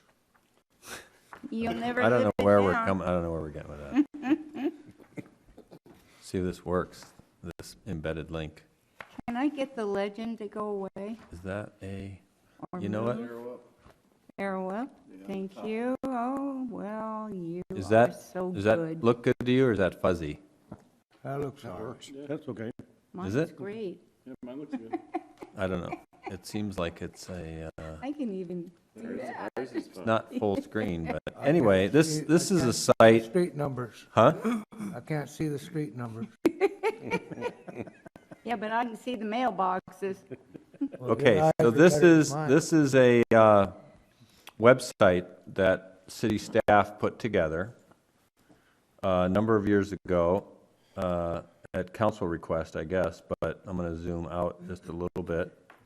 So we have projects that are currently pending review, recent projects that were approved, things that are under construction, and those that are completed. So some of these cases never come to you because they already have their zoning and they come and get a building permit, and others you have seen before.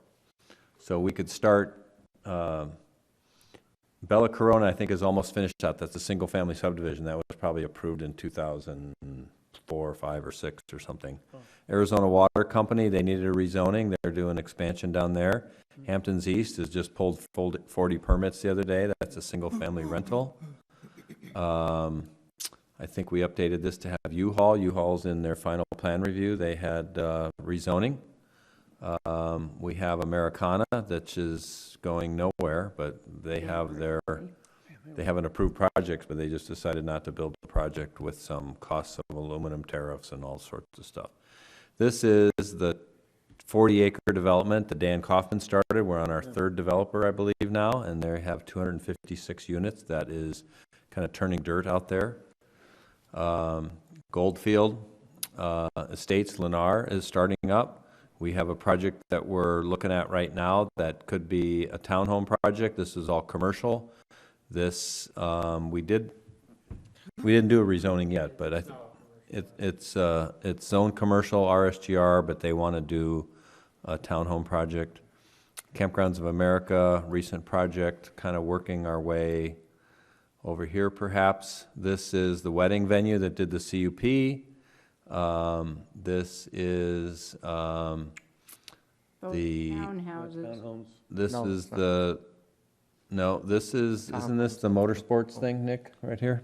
No, in the townhomes? Oh, they're up further, yeah. Townhomes are here. Oh, Okay. Classic got it. Excavating has been, like, for years, trying to get a project approved in here in this B4 area. So it was the like flex office. They don't need a rezoning, so it's a proposed. Flexible office space project. This one was a development that was rezoned and on 7 acres, and they came up with a little plat, and now it seems to be like not going anywhere. There's This- a development going just east of the wedding venue. They're erecting steel down there. That's just a guy house, and his house he's building, again, we changed the code, he's building his garage before he's building his house. We are now, have changed that, you can't build your garage before your house, so that's just a single-family developer. Or that's his house, yeah. That's a nice sized building for a single family. Well, it's an acre and a quarter or whatever, yeah. So that thing looks like it's in limbo again. This is the townhouses here. This is the property that was the subject of the rezoning that was approved 7-0 a couple of weeks ago. Zoom in out here. We have a proposal for an auto zone here at Winchester, right behind the little ice kiosk. That's just, it has zoning, it's B1, so that was not gonna, Doesn't AutoZone have one further up the trail too? this will be a new location. Again, you get these where Yeah. their lease expires and now they gotta find a new spot or something, but. So those, again, you don't see. These are some projects that kind of get to maybe in the next presentation, but this is a 15-acre site that's zoned RM2 that is an affordable housing tax credit. They were approved by the State Department of Housing, about 95 units in here. Wow. This is Royal Palm, this is Junction. Development. We haven't heard anything, but their project is approved on the state website. Wow. So they had one meeting. Did they talk to us? They call us now? Yeah, they talked to Kelsey Yesterday. So they got approved 3-4. So they never talked to us before they submitted. Then they asked us for a letter to recommend that we like their project. This is the Keystone project. These are 88 North, proposing some townhomes and apartments on this 22 acres. There's a gentleman that owns 10 acres here that hasn't sold yet. He's in his 90s, I believe. Yeah. So then these are some infill, as you know, Filiberto's and Panda and the Credit Union, and this is Popeyes. This is, we have a proposal right behind Arnold's Auto, some, I think, single family. We have Dutch Bros. This is bigger than it is, but there's been a car wash proposed here. We have Circle K that's talking about remodeling or maybe expanding, I don't know. This is one that we've talked to 5-6 realtors, and this is just a weird situation here with this street. Wow. So there's dedicated cul-de-sac right-of-way here, and there's 3 lots here, and that's one we're working on. You know about Coyote Crossing. We have a proposal on, this is kind of this abandoned mobile home park. We have proposal for apartments there, the single-family rentals again. This is under this one, Superstition Villas, is under construction now. We have another proposal. So we're seeing all this infill, these 5-acre lots all over the place. This is another one that is a little bit, it's not quite single-family rental, because we told developers we think we've seen enough of that, so they're coming back with other stuff. This is the 99-unit townhome project. This is a project that doesn't seem to go anywhere, I think, Rudy. This is the apartments that were supposed to be. That's the one where he wanted, yeah. I But remember it doesn't seem to go anywhere. Let's see, this one is gonna be fun. This one is pending. This was the old county jail and the old severely mentally ill. They're talking about adding a third building in here. I think that's a rezoning, we told them. Aspen Dental is looking to come in. We have this was, oh yeah, we're at Meridian now. So this is a 5-acre lot that's been all sorts of code cases just trying to keep it clean. RV storage, this is the Safeway.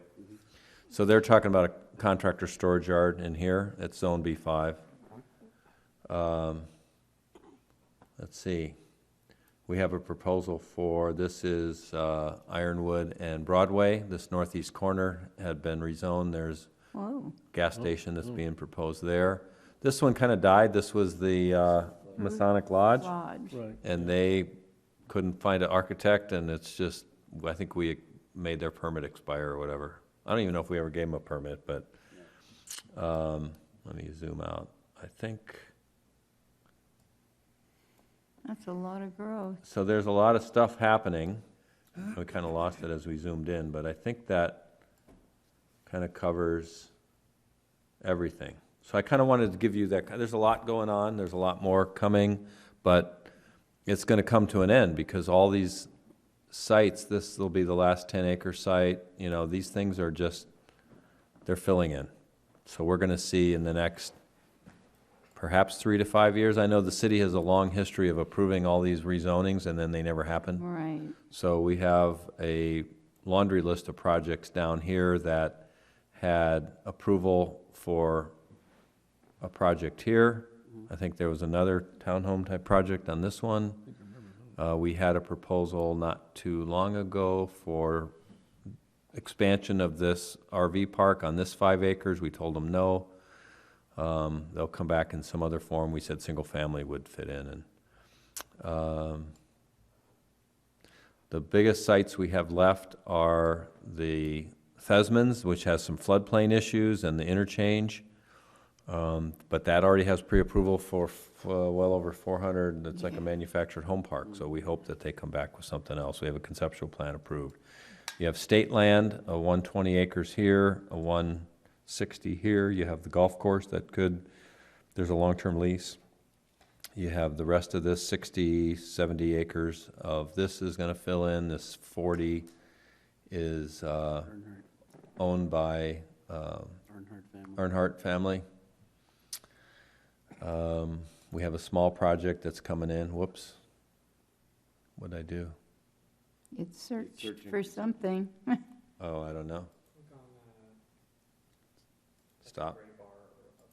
Up here? Thanks, Nick. Getting a lot of help here today. I was going to zoom in on this one. We have an apartment project that pending in here. We have some areas in here that are fourplexes and duplexes in there. But all these 5-acre sites, 10-acre sites, the last big one we have is at Ironwood, and this is about an 18 to 20-acre site. We have this behind the old CVS. You've got this here. So within 10 years, I think it'll all fill in. Yeah. Now, if you go up north, forgive me for being relatively new to town, but that area between Dutchman and McKellips, that looks to be, what is that, state land? State and BLM. Yep. State and BLM? That's in our general plan as conservation land use. And flood control structure. And this is flood control structures here. So trail system. Yeah.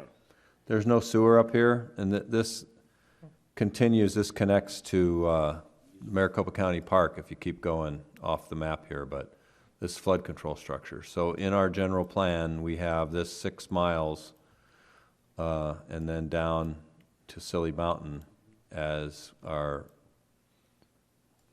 I'll call it a brown belt because it's a desert. It's not a green belt. So but that'll never be developed? No, that's not true. It is owned by the State Land Department. There is BLM.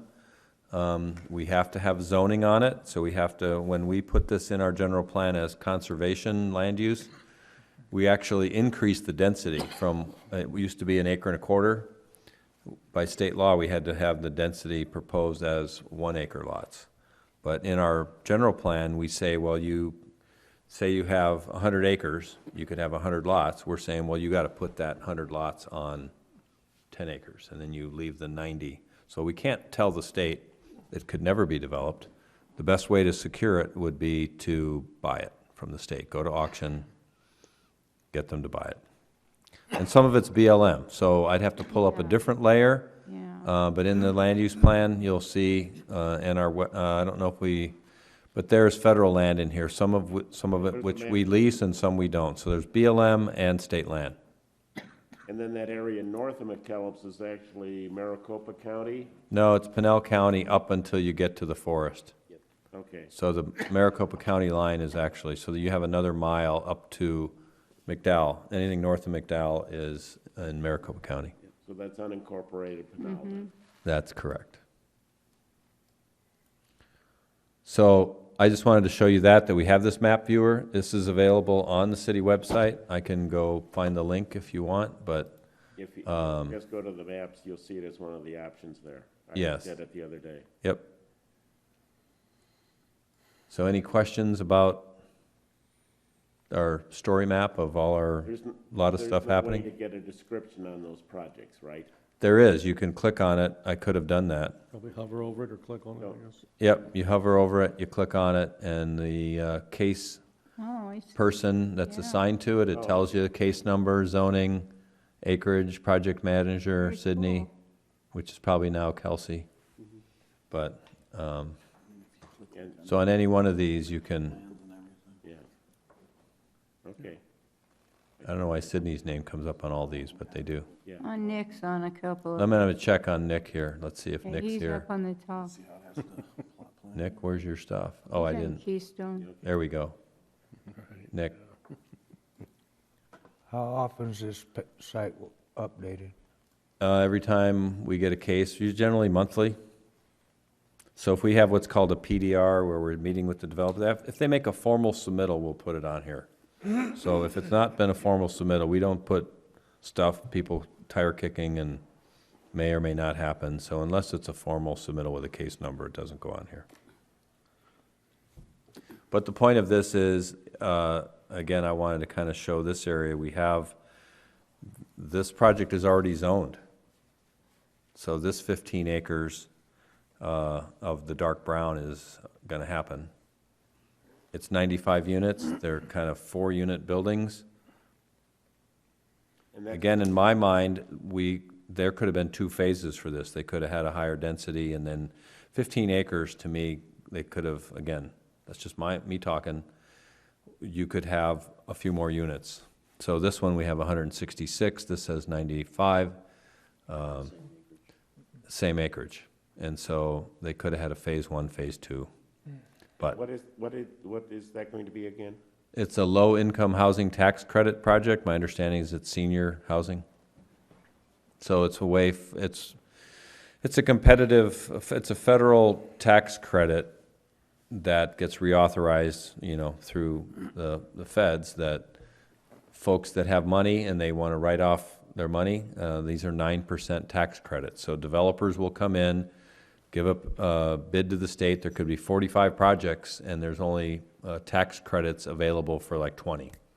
So 20 developers don't get anything. And then the developer will sell those tax credits, get cash, and then put that cash into the project. Typically, that's a simplified version of how a low-income housing tax credit works. But so, again, we haven't seen, this is the county, about 17 acres left here.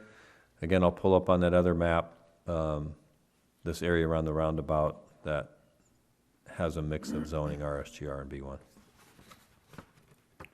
Hey Larry, what's the city's plan for traffic in this area? Because that area from the Old West Highway up to Superstition, going east and west, you have Superstition that goes over to Idaho, and you have Junction. None of those other streets go out. All the way through. And Superstition, nothing's gonna happen on the north side, so going west, nobody's gonna expand that, so that'll stay one lane. Going east, you mean? No, going west. Going west, Yeah, so getting west. out of there, it's, 4-lane already. no, but. It's 4 prior to the lanes. Roundabout, pardon me? So Oh, you're saying east, east east of of the that, right east of the East of roundabout. there, yeah. that's right. yeah, so In that'll here. all stay one lane. Well, the developer has to do some half-street improvements in here. Right, but so the north side of the street going west will always be one lane. Unless the city would acquire the right-of-way from the state. Right, but there's not any plans for that, right? Not presently, but that doesn't mean, the city can't go out and acquire right-of-way. We have to do it on the south for Ironwood occasionally, through the state land, and But then We you just get went into through the a process. roundabout, and that's ADOT, yep. and. Yeah, their limits end right about where their project ended. Same thing here, their There's not limits. gonna be a lot of development off Superstition to the east, is there? Well, we just did Everything the last, funnels up there is what I'm saying, because there's only 2 ways out. Yeah. Junction and Superstition. And scenic goes out, but it doesn't go all, well, it doesn't go out, but it gets you to some other ways, out to Royal Palm or out to, but this is, If you want to go west to get to like Idaho or anything, yes, them are the only two outflows. correct. Right. Because this has been blocked off, because this is a bad place Right. for an intersection. And I understand that. But there's nothing else that gets you out. And what I'm saying is, Junction is real close to Fry's and the Old West Highway intersection. And you end up with like the traffic predicament the city had at Walgreens almost, to where they ended up blocking that off so you couldn't turn left to go north onto Idaho and all that. Eventually that's gonna happen. Or they're gonna have to invest in a light there or something, because the traffic's already getting bad along Junction there. And then Superstition's already bad coming out of there. And you start adding these projects in there. Well, to the east, this is all gonna stay acre and a quarter. So when its traffic's already bad, it's coming from, we'll get infill. All these folks that have 5 acres, they're gonna have a 2.5 and then 2 1.25. Right. And then everything east of here that is in the county, yeah, it has to come out one way. It has to go down Mountain View or Goldfield, or it has to come out. Right, but I'm just Superstition. saying what you're showing in brown right now. Let's say if it all happens. Yep. Look at the potential you're dumping on those roads right now.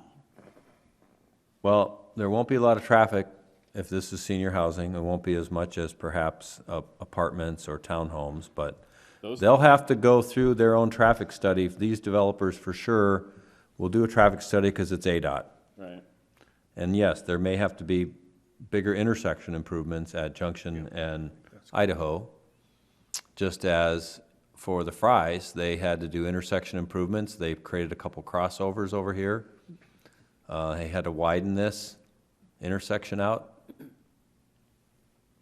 And then there was constraints here because of this Yeah. construction there, but. And then see, there's no entrances to Fry's on their east end either. And they specifically did that on purpose, so they would not have to improve, Well, that and those neighbors didn't want. and they did the not neighbors want, said, no, we don't want no road they there. want traffic coming out that way. But now they But drive now across it. it's just causing for future development problems in that whole area. Well, we just say no to it all. That's one option, but developers will have to do road We'll improvements. put up a no vacancy sign. Well, then, I mean, then you just, 88's ADOT, so we got those constraints working with ADOT. We got to take in mind as we work with this stuff. The last city transportation plan was in 2012. That looked at the whole city. Then we looked at it again in 2019 through the active transportation plan. And the consultants, if you can go look at that, essentially said to the east out here, it's just going to be more minor infill. Unless there's major rezonings out here, which I think there would be a range war. I don't know what's going to happen over time, but essentially you have, there's still quite a lot of homes out here. But what we're getting is someone has 2.5 and they're splitting it. So, you might get another couple hundred homes out here. I don't even know how many vacant lots are out here. And Well, here you're doing it all in one fell swoop. Well, then if you put that in and then you bring sewer up there, then you're gonna potentially open up the next one right next to it, and they're gonna wanna throw the next one in for 200 and some houses, and the next one for 150 houses. That's all I'm saying, is we gotta look at this for what the roads can handle and what we're up against right now. Well, every development pays impact fees, road impact fees up here, so they'll pay about $3,000 a unit, I think, or $2,600 for impact fees per door, if you will. There's different fees for multifamily versus single family. And the developer has to pay not only impact fees, but again, looking at this one, they have to do the half-street improvements here, and they have to pay impact fees. Same thing here. They're going to do whatever happens here. They'll have to do whatever ADOT tells them, and they have to pay impact fees, along with what the city, again, ADOT has a lot to say because of this intersection here, but they have to do half-street improvements. They may have to widen this out to 3 lanes. They might need a decel lane. I think their main entrance is attempting to come in here. Then you have the old hotel site, which I forgot to mention. Here's 17 to 20 acres of infill there that's going to happen that had a land use one day. I understand that. Part of this, we're trying to make this a little walkable too, so that every trip you take, you don't have to get in your car. So we'd like to see, as we showed you the other night, if you live here, maybe you can go to this park without getting in the car and driving through here and, you know, or driving here to a parking lot that's right there. So as these projects come in, we want to work with these developers because we don't have a master plan, which is the next slideshow of how these developments can interact with each other. And if I live over here, how would I get to this park? You know, are we going to try to get some easements along some of these areas to get people up here? So that doesn't solve the transportation problem entirely, but if we want people to walk to the farmer's market, we ought to need a system to do that and get some easements from the developers as they're developing. Well, and that's why I'm just bringing this up, is for these kind of conversations to Yep. start going in now. This one I didn't mention. This is 8 acres. Was the old Cleo Johnson mobile home park that the city cleaned up. There's talk about multifamily there. Let's see, you got a couple of these other little small behind here. This is behind that church. This is behind the high school. I think they own some of this land, but there's yeah, Dr. Kumar is adding to his, where is, was I in the right spot? He's at Oh, in Gold. here. He's at Gold. Yeah, right here. So they're gonna add on. There, you know, he left an acre up here for fast food or something, but he also has infill that he's got these pad sites ready to go. So yeah, there's gonna just be, but the stuff we're seeing, I guess part of this is, this has come in waves in the city over time. In the past, it pretty much got quiet in 2008. And now everything to the west has kind of filled in to the 202. And if you drive anywhere around here, you see all sorts of development. Yeah. The new Circle K at Superstition or Brown and the 202. There's houses going to the southwest of that. There's everywhere you go, all these sites that have kind of been held out are now filling it. And that's finally getting out to AJ. That could have happened again. If all that development didn't happen in Santan, maybe it would have happened here first. Maybe this would have happened 15 years ago, 2 recessions ago. Looks like there's a huge apartment complex going in over at Signal Butte and 60 in Mesa. Yeah. Yeah. And again, some of these developers, one is talking to the state here about developing this as kind of a mixed use, single family, multifamily, some retail in here. But they have to gonna go through a year-long process with the state land department to free that up. Recently, well, I don't know if but we annexed this 7 acres over here at Tomahawk in the 60. It's in fairly tough shape over here. We have a lot of code cases, but the goal that would be another infill site someday to get that redeveloped. So cities can go out or they can go up, and they do a little bit of both. And so I think that's there's a lot of single-family development, and really what faces the city is, you know, how do you want to? What is U-Haul putting in there? What's that? What is U-Haul putting in? It's a retail center and RV storage. Okay. So should we move on to the next? let's I'm going to move go on. through this. Yeah, please, let's- By at least midnight, we'll get You to gonna it. go through all 46 slides? I'm going to skip some of it because some of this you already dealt with the B3 changes that Nick went through. So some of this related to some of the zoning standards downtown, so I'm going to just go through that. Again, I gave this to the council, the old council, if I can call them that, and the new council. And then just kind of an overall, some of you have already gone through this probably over the weekend maybe, so you kind of see what's coming. But some of the previous planning efforts the city's done downtown, what really has happened because there's been some planning. I'm going to skip the last zoning parameters because the council and you folks just addressed that, so I'll skip that. And then it really is, is there an opportunity here? What is this downtown going to look like? So, you know, for folks that don't want to see any development, we could go back to 1937. Perfect. So I know it has been, you know, we hear a lot of, been doing this a couple of years now. You guys have sat through a few, and ladies have sat through some public hearings, and a lot of folks want to shut the door after they get here. And so you have to do it in a responsible way, you have to do it in a respectful way, but if you're going to have some planned and orderly growth, it was not destined, once this became US 60, it was not destined to stay that way. And just slowly over time, through some grand planning by the county,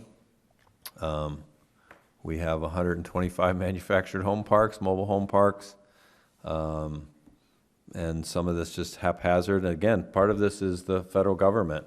Through 1938, Small Tracts Act created all this and all these little driveways that shouldn't be driveways. So there's a lot of things that the character of the city is cast because of those zoning decisions by the county, by the way the feds opened up all this land, the US 60 that went through here, Apache Trail. And so over time, you see this development of these larger tracts. And the city still has a lot of vacant land downtown, but it's going to infill. So I'm not going to go through all these, but in detail. I had to cross out the feed bag because the feed bag didn't last that long. But the Fry's Center, you know, these things just have, because of the nature of the highway, and you know, this is the 60 was just opening up in here, but this has been here since 1977, the Ace Hardware Plaza. Mm-hmm. But it's basically a suburban strip. And so, same thing with the shopping center that was here, or is here. So Grand Hotel is gone. As you can see, we had the recession. Nothing really happened. We saw some infill. We saw some development tick up here in 2016, 17, and then kind of flatten out again. And now it's just, you know, it's hard to even keep up with what's going on. The new Fry's is coming in. The park is here in 2019. Still no interest from anybody for any of these properties. And then all of a sudden now everybody's interested. So some of the plans that were done, late 90s, a document called Visualize Downtown, and then another one, Downtown, How to Make It Happen. So it went from the late 90s, so at least, you know, a decade in between some planning efforts. There was this Superstition Square concept plan, in around 2006, and ULI was out here, the Urban Land Institute. Then there's a whole series of redevelopment plans the city has tried to come up with. The city had, I don't think I have a slide in here about a tax increment finance district that was intended to implement some of these redevelopment plans. This DRIZ document has been around now 21 years ago. That was really how to improve the city really from Meridian all the way to Old West Highway and different character areas. And there was 160 recommendations, and I think Janine, our Economic Development Director, we did about 80 out of that. We could have done a lot more, but the funding source was taken away. Yeah. It giveth and it tooketh away. Yeah. There have been some internal plans by students, by staff, but no real, other than the DRIZ, I would say, or maybe this plan here that had some, I guess, some oomph behind it. Otherwise, they were staff-initiated or ASU projects. In the downtown general, what we did is we kind of summarized all these documents in the general plan and talked about the planning history. And some great things have happened, but it could be done in a more concerted effort in a sustained way. So this is, some of these things are actually here, like the focal point, actually materialized out of this plan. Not much else did. This focal point didn't really happen, but I think this did, this little landscaped area. So this is the Fry's, it's already there. Restaurant Row, kind of a little bit is happening, but this beautification of the median, kind of helping with Phelps Drive and North Apache Trail and showing kind of this park-like setting here. Not quite like this, but these buildings were already here, the best value hardware and all that. This is some of these redevelopment plans. Again, there's all sorts of boundaries that were here that went on West Apache Trail, but this downtown LLC, as it was called, did assimilate a bunch of property, and then this TIF district, tax increment financing district, was created. So again, 49 other states have tax increment financing, and my guess is Guam and Puerto Rico do too, but we're not allowed to have it. And maybe American Samoa. I haven't researched those three yet. But this is some planning for this. A lot of folks thought this was too dense, too urban. This was a relocation of Idaho, so you could create this kind of a central core on the old hotel site. But again, I think all the plans we've had have talked about retail, entertainment, mixed use, work-live type space, having some parks in the area, and really capitalizing on CAC someday if the city added more population. So again, this is, I think, some of the same, just a different graphic of the same thing that showed the relocation. Like, actually doesn't show, I think it was just another option, doesn't really show the relocation of Idaho, but you talk about transportation, that would be a way to address that. And some of these floor area ratios, what the intensity of the development is. So this is the DRIS plan. Again, it was a way to, and prior to this, in 2010, around 2000, the city did a redevelopment area and a rezoning and changed all the landscape code and tried to, so you'd know when you left the county and came into the city, and I think the city's done a really good job over the last decade or so trying to make this corridor, rather than just dirt and a Palo Verde tree here and there, it's starting to shape up. And again, these downtown core zones, this one I think would really end just on east of the Winchester, yeah. So again, I think 80 of the 160 have been done. Again, just lack of funding. But it was built off some of this. There has been a equestrian theme here of having a town center, some specialty retail, improving this corridor, creating some connectivity in the downtown. The roundabout was even thought about back then. And then the city itself was trying to, when developers come into the city and they say, what's the city looking for? We really don't have a map and say, hey, this is really what we want. So as recently as 2 years ago, there was a proposal for single-family homes right here on Idaho. And luckily, I think we said no for a good reason, that it is a downtown, and some other low-density projects have also tried in there as well, and we've said no. But again, these are just staff-type concepts. This was an ASU plan. This is some of their concept plans. There's another ASU plan I didn't even bring up, but this is what we have now for what we're calling the downtown area. So we're just going to Ironwood, and this now encompasses all the redevelopment boundaries. So the main goal of the city general plan is to do really a downtown master plan. And if you just go back and say, well, the DRIS was the last one done 12 years ago, 11 years ago, the city does need to focus some effort on some downtown planning. And yet, no, that was a policy plan or a implementation strategy. This is really like a physical plan here. We really need both. You need a document that kind of gives an illustration of what the vision is, but also has the implementation strategy along with it. And I think the city in the 90s has this physical plan, but no implementation strategy. Then we have an implementation strategy, but not a physical plan. So again, a lot of things have happened because there's been planning. It's not really half full, so to speak, but some streetscaping that's happened, again, part of the TIF was part of that, median enhancements, some public art that, now we have an arts commission that's working on the dog park, and installing some art at the dog park. We did a commercial rehab program for a while. It didn't work out because of the floodplain and some using federal money in the floodplain. Flatiron Park, I think, is a smashing success for the city, and it, again, tying all these developments back to those. People want to live in an area where, oh, I can go to the Blues and Brews Fest, or I can go to the Jazz Fest, or whatever's going to happen downtown. So again, the focal point was in a plan.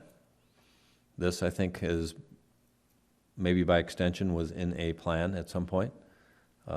This is something we came up with. These were just, okay, how do we interconnect some of these sites? So the thought here was that developers could have kind of different parcels they could develop, and they could be kind of interconnected. Again, the focal point, Horizon Health and Wellness, was, I think, maybe I wasn't here. It's like, how many feet tall, Rudy? It's like 42 or something like that, but it was a big thing to have a 3-story building in the city, and but I think it was well done. Earth Heart Park, Flatiron Park, again, trying to have a here, like the old saying in Oakland, there's no there. I don't think there's a there here either in AJ, to be frank. And so the idea of a downtown plan, this placemaking is why people want to come here or visit here or put down roots here. So I think this has been a great addition. The dog park is going to be another great one, and then development of a park over here on 17 acres is another, trying to tie all those things together. So streetscaping, again. So again, this is the question we've asked, what does the city envision? I don't know that anybody has a clear vision of what they really think the city ought to be. There's still some blank land. It's happening very quickly. There's not a lot of time to do this. So what we're doing through zoning or working with developers is, okay, we know there's Flatiron Park, we know there's Earth Heart Park, we know that this 17-acre park's coming together. How do we create a place for those folks so when they get out of their apartment, they have something to do downtown as well as the rest of the residents, for the Veterans Parade or FOTS, the Festival of the Superstitions, or whatever it may be. Again, whoops. Backwards. I know. So again, this is just my saying, I think the funding tools are gone. I think that stalled some efforts here. The DRIZ efforts have run completely out of steam. There isn't a sufficient density to support some of these other uses that could happen downtown. There are still some blighting influences that we see from the bad zoning that we've had nearby, and again, not much connectivity for equestrians, pedestrians, bicyclists. It's a road network, and so how do you create that? And then this infrastructure is still like sewer. We still don't have sewer at the old bashes. We don't have, the old laundromat was a cesspool over there, and we've never, so we don't force sewer upon folks, and so redevelopment doesn't happen as quick, I don't think. So the landowners now, this has been under contract. This is now, AJ Town Center is gone. I don't know the name of the new company, but they've purchased this. This again is that park. This is the dog park. But all these sites that were owned by the quote LLC like this, they had over 80 acres at one time. AJ Town Center is Wasn't- private or public or what? Private. It was an LLC that owned this property, everything you see here, and this little 3 acres, and this was a different property owner. They actually owned this as well and did this land swap, which I think was a very good deal for the city. Joel was instrumental in part of getting that done. You have a different property owner here. So many cities, like when people talk about Gilbert, they went out and they had a little more means, I suppose, somehow, and they went out and bought up a bunch of land. So they're controlling how their downtown is developing because they're the landowner, and they can say no to a lot of stuff. And so now my fear is this is going to be piecemeal, because there's what used to be really one owner, two owners, three owners, is now we're going to end up with 4 or 5 different owners, and we're going to try to, or they're going to spin them off into, so. There was a concept for a long time. The Boys and Girls Club, I think, was going to move here at one time and develop this into a park, and there's still an opportunity for that. It might not be this intense. It may be something a little different with a big retention basin and some other uses. So again, this map I wanted to show you, it's kind of like what I was telling you before. This is the Nest tract.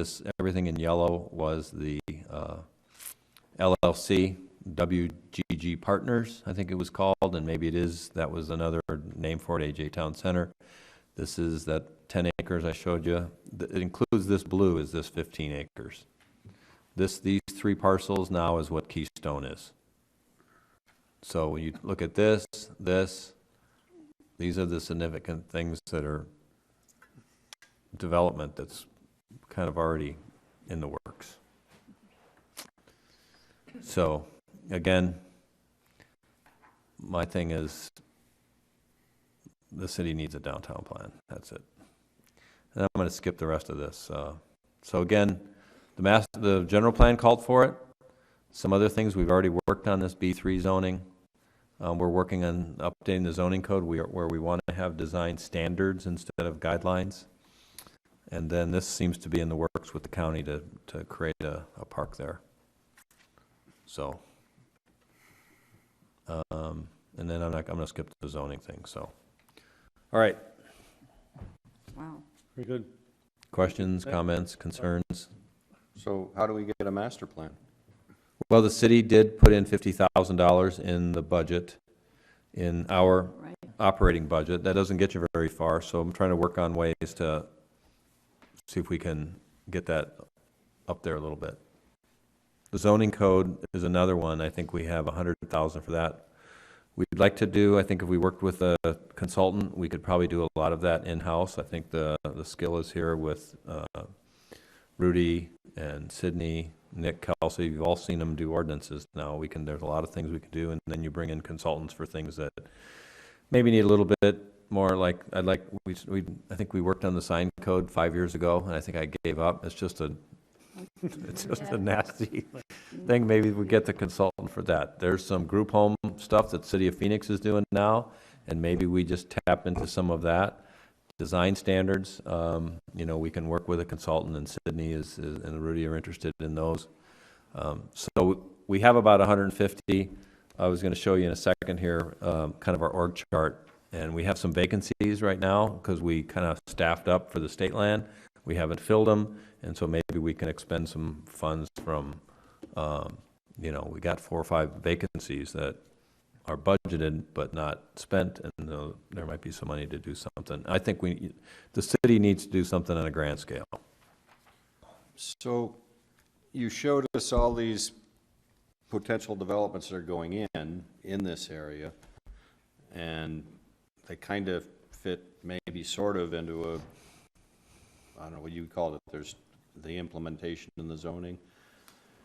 But it sounds like we're going forward with a lot of development in the downtown area without a general plan, without a downtown general plan. General Is plan that or a good theme. thing? Downtown master plan? Master plan? Well, we say it's our downtown. There is density, but the only tool we really have right now is zoning. And the design guidelines that we have now, we stretch them as far as we can working with developers. If this project gets approved, that will come first, then maybe these. These might take a little bit longer to do, the old hotel site, this Nest property. This one probably won't go for a while. So I should say this one, if you approve this one, and those 3 will go. That's not too late, I'm not saying, but I still think, this was a mistake. We told these folks don't come in with a 4-story building, and they did anyway. So we kind of know what we don't want, but we still don't really know what we do want. Developers will come in and say, well, what do you think of this? And again, I kind of wasn't trying to be mean when I said it, but, this is pretty high density here. This is over 10, 11 units an acre. So we don't like density, but this mobile home park with 400 units on whatever, 15 acres is 10, 11 units an acre. So that was okay, but some garden-style apartments might not be. So this is pretty high density. This is about the same density, just a smaller tract. Same thing with all these others. I think part of the issue with trying to develop a downtown is, I'll call it demographics. The demographics of the city right now tends to be older and to a large extent lower income, which doesn't tend to feed off of things in a downtown. Some of the things you're trying to do with some of these apartments is increase the density, but bringing in younger and more affluent. But, I see one of the proposals is that 95-unit low-income senior housing. That's not going to, be real supportive of the downtown establishments. So, I think what you're trying to do, I can fully support, but it's a matter of how do we get the demographics to work into that. I mean, my son lives over in Gilbert, so we go to downtown Gilbert periodically, okay?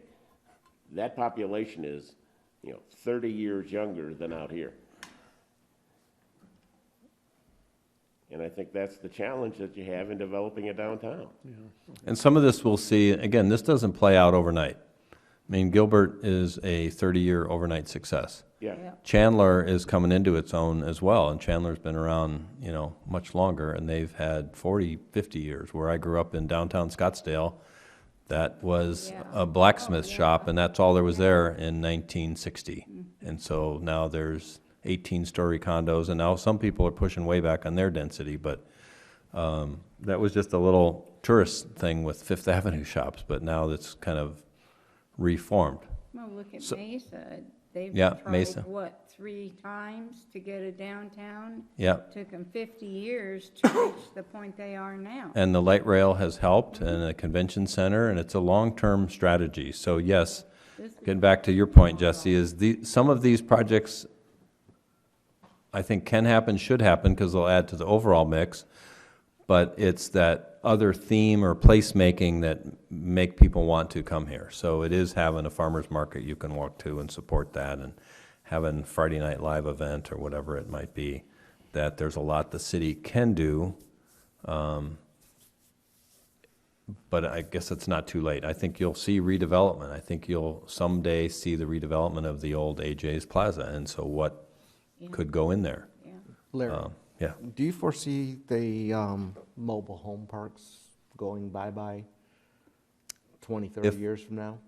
Yeah, it takes a long time. Even this one here is probably from the late But 70s, 80s. A huge developer going I've in seen there, waterfront, buying them out. I've seen waterfront mobile home parks that are still there, that I don't get, that real estate ought to be something else, but it's just whatever the family tenure ownership is, and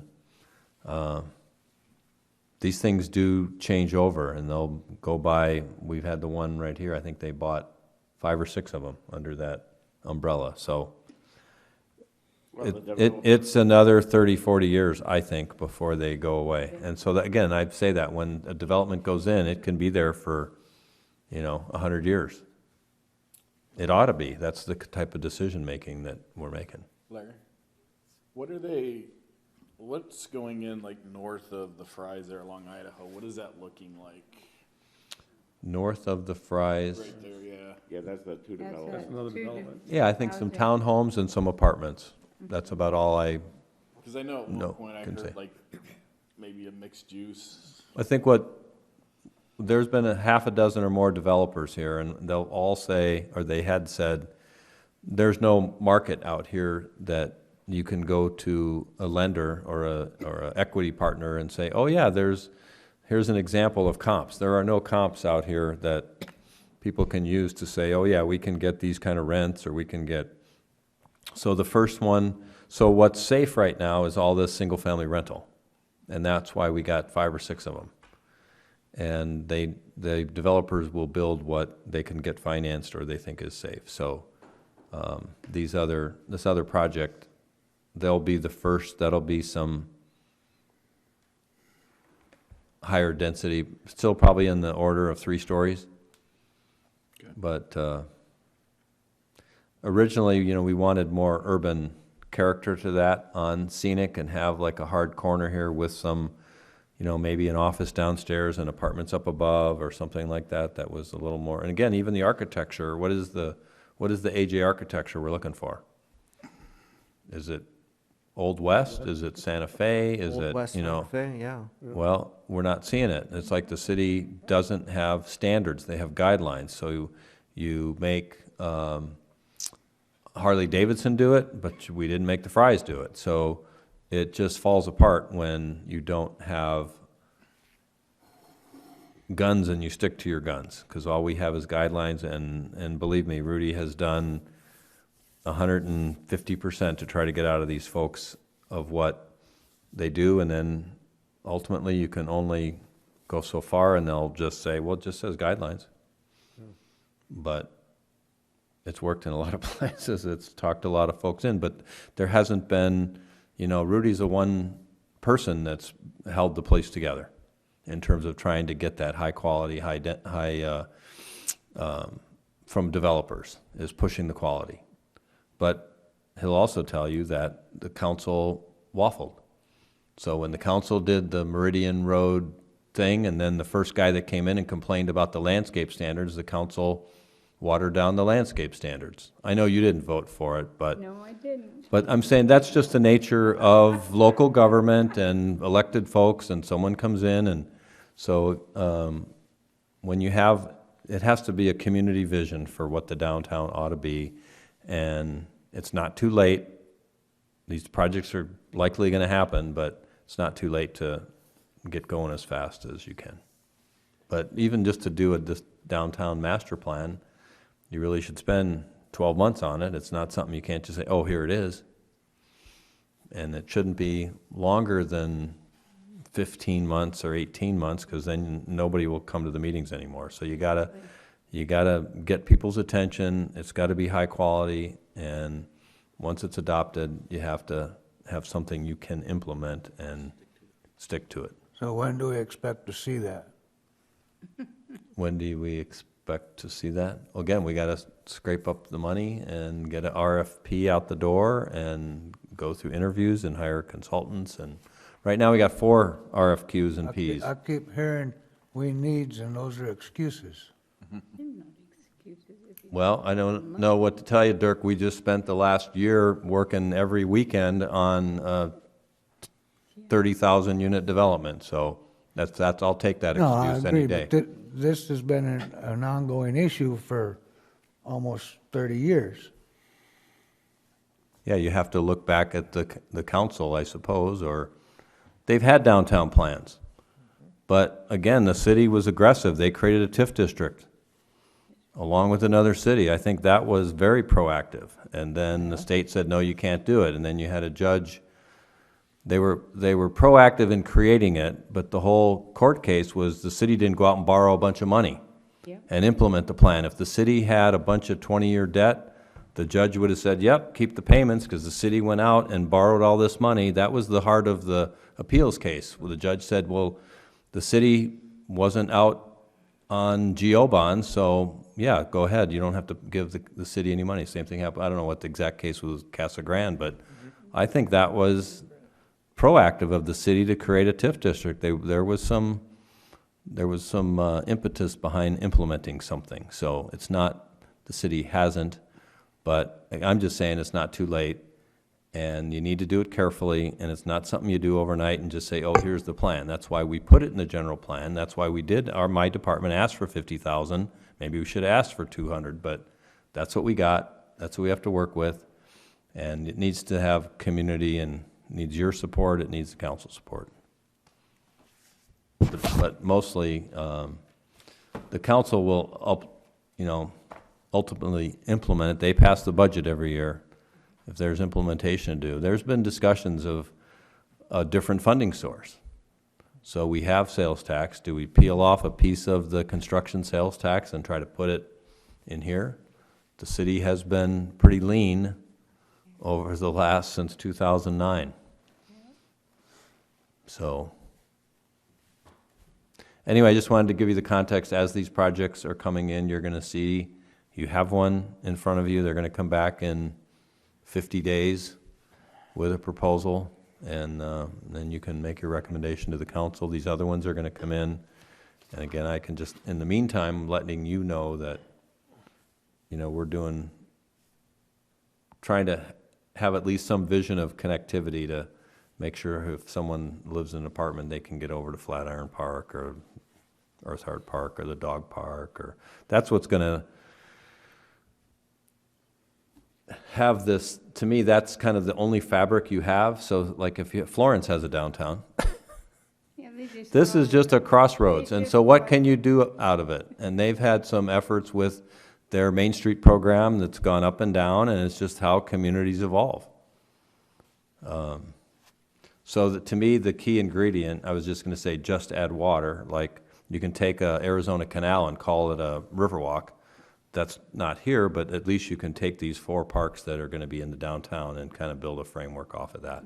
You have the state land. You can have, where can you live where you can walk across the street and have, you know, 10 square miles to go hiking or mountain biking, or go to board your horse on the east side of, you can live downtown, but you could have your horse boarded over on the east side of Royal Palm, and then you can, 5 o'clock, you can go ride your horse.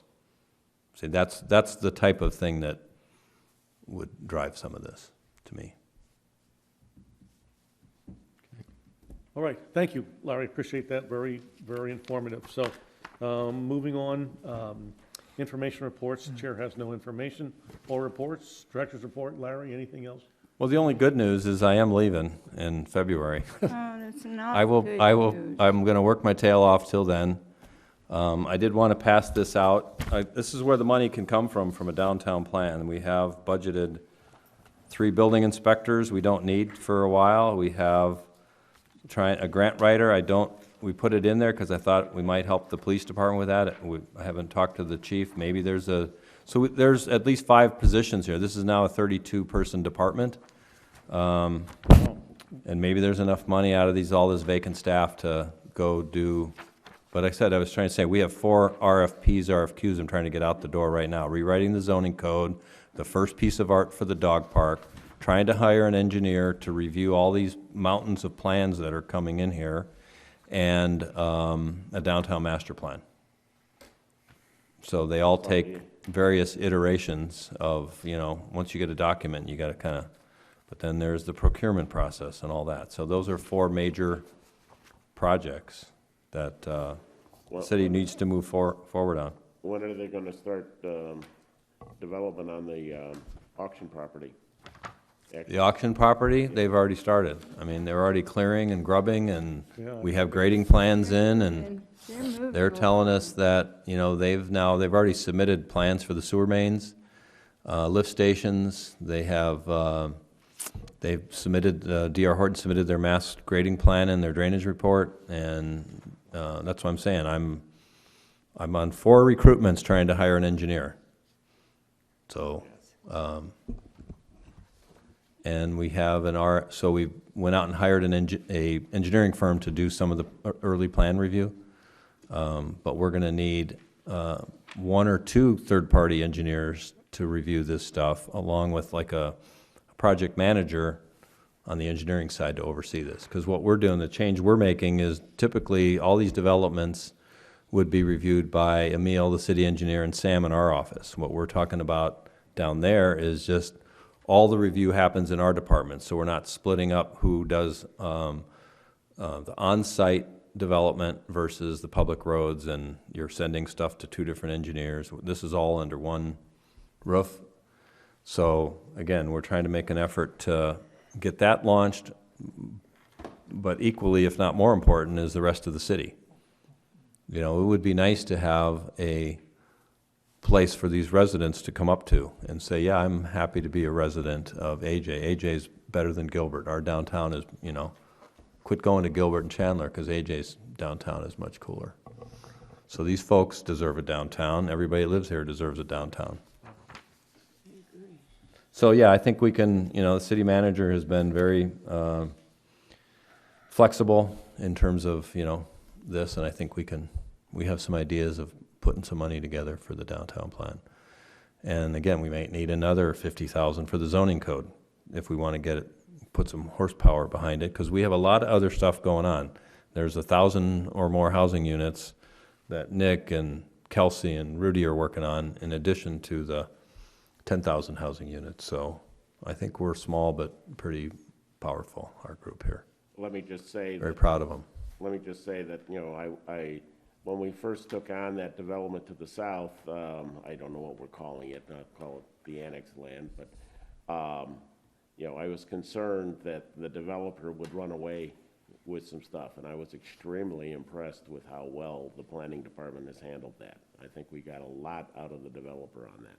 I think it was a team effort. Again, Joel was the heart and soul of this, and Sydney and Rudy and Liz in the parks, and police chief, library director, Bryant, Matt. It was Mike and Emil and Larry. And Mike Loggins and Darren. Everybody was, you know, rowing together, which you need to do. And it was kind of an all hands on deck effort.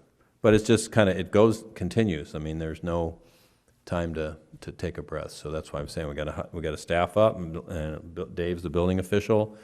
I thought we might hire people in the first quarter. We're on a July fiscal year. I thought, well, we might hire people in the first quarter of next fiscal year, but it might be in the fourth quarter of this year already if we've already. You got to get people trained. They got to go out and they can go do housing inspections at Lennar, so that when, you know, we go from, you know, 30 permits a month to 300, then we have people fully.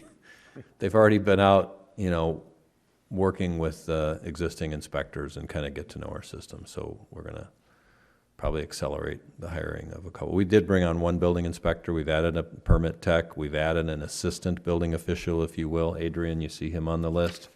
So we have that working. Tracy's been here for 15 years. Keith is new, but very competent. You see 3 vacants. We have 3 permit techs, and hoping Leslie can get a promotion up to a senior. Victor is just killing it with code compliance. I mean, the guy is getting things done, along with 3 code officers. And Rudy, you just can't say enough about Rudy. Rudy's got this whole thing going here. Rudy's, we got 2 interns that started this week. Kelsey is working with them, and Rudy, and you've seen our outstanding young planner here, Nick. He did all the presentations last night and tonight. Board of Appeals last night, 2 cases tonight. So he was here burning the midnight oil too. So, and then our grants program, Fox, if you went to the CDC event on Saturday and the Make a Difference Day, and so it's a great team. So you're retiring in February, did you say? February, yep. Should have started here 10 years ago instead of 7. Yeah. 34 years, that's enough, isn't it?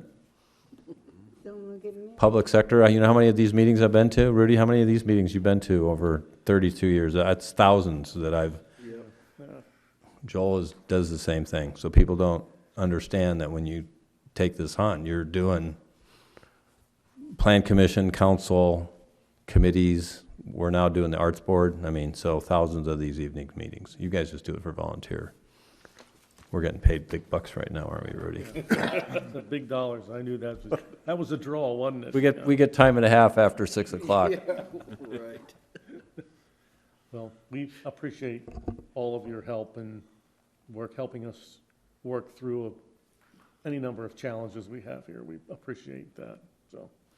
Well, you know, I didn't want to leave Bryant in the middle of the state kept pushing off when this annexation or this thing was a sale, and then they pushed out another 3 months, and it's like, so I didn't want to leave the city in the lurch here in getting this done, and there's a lot more to do.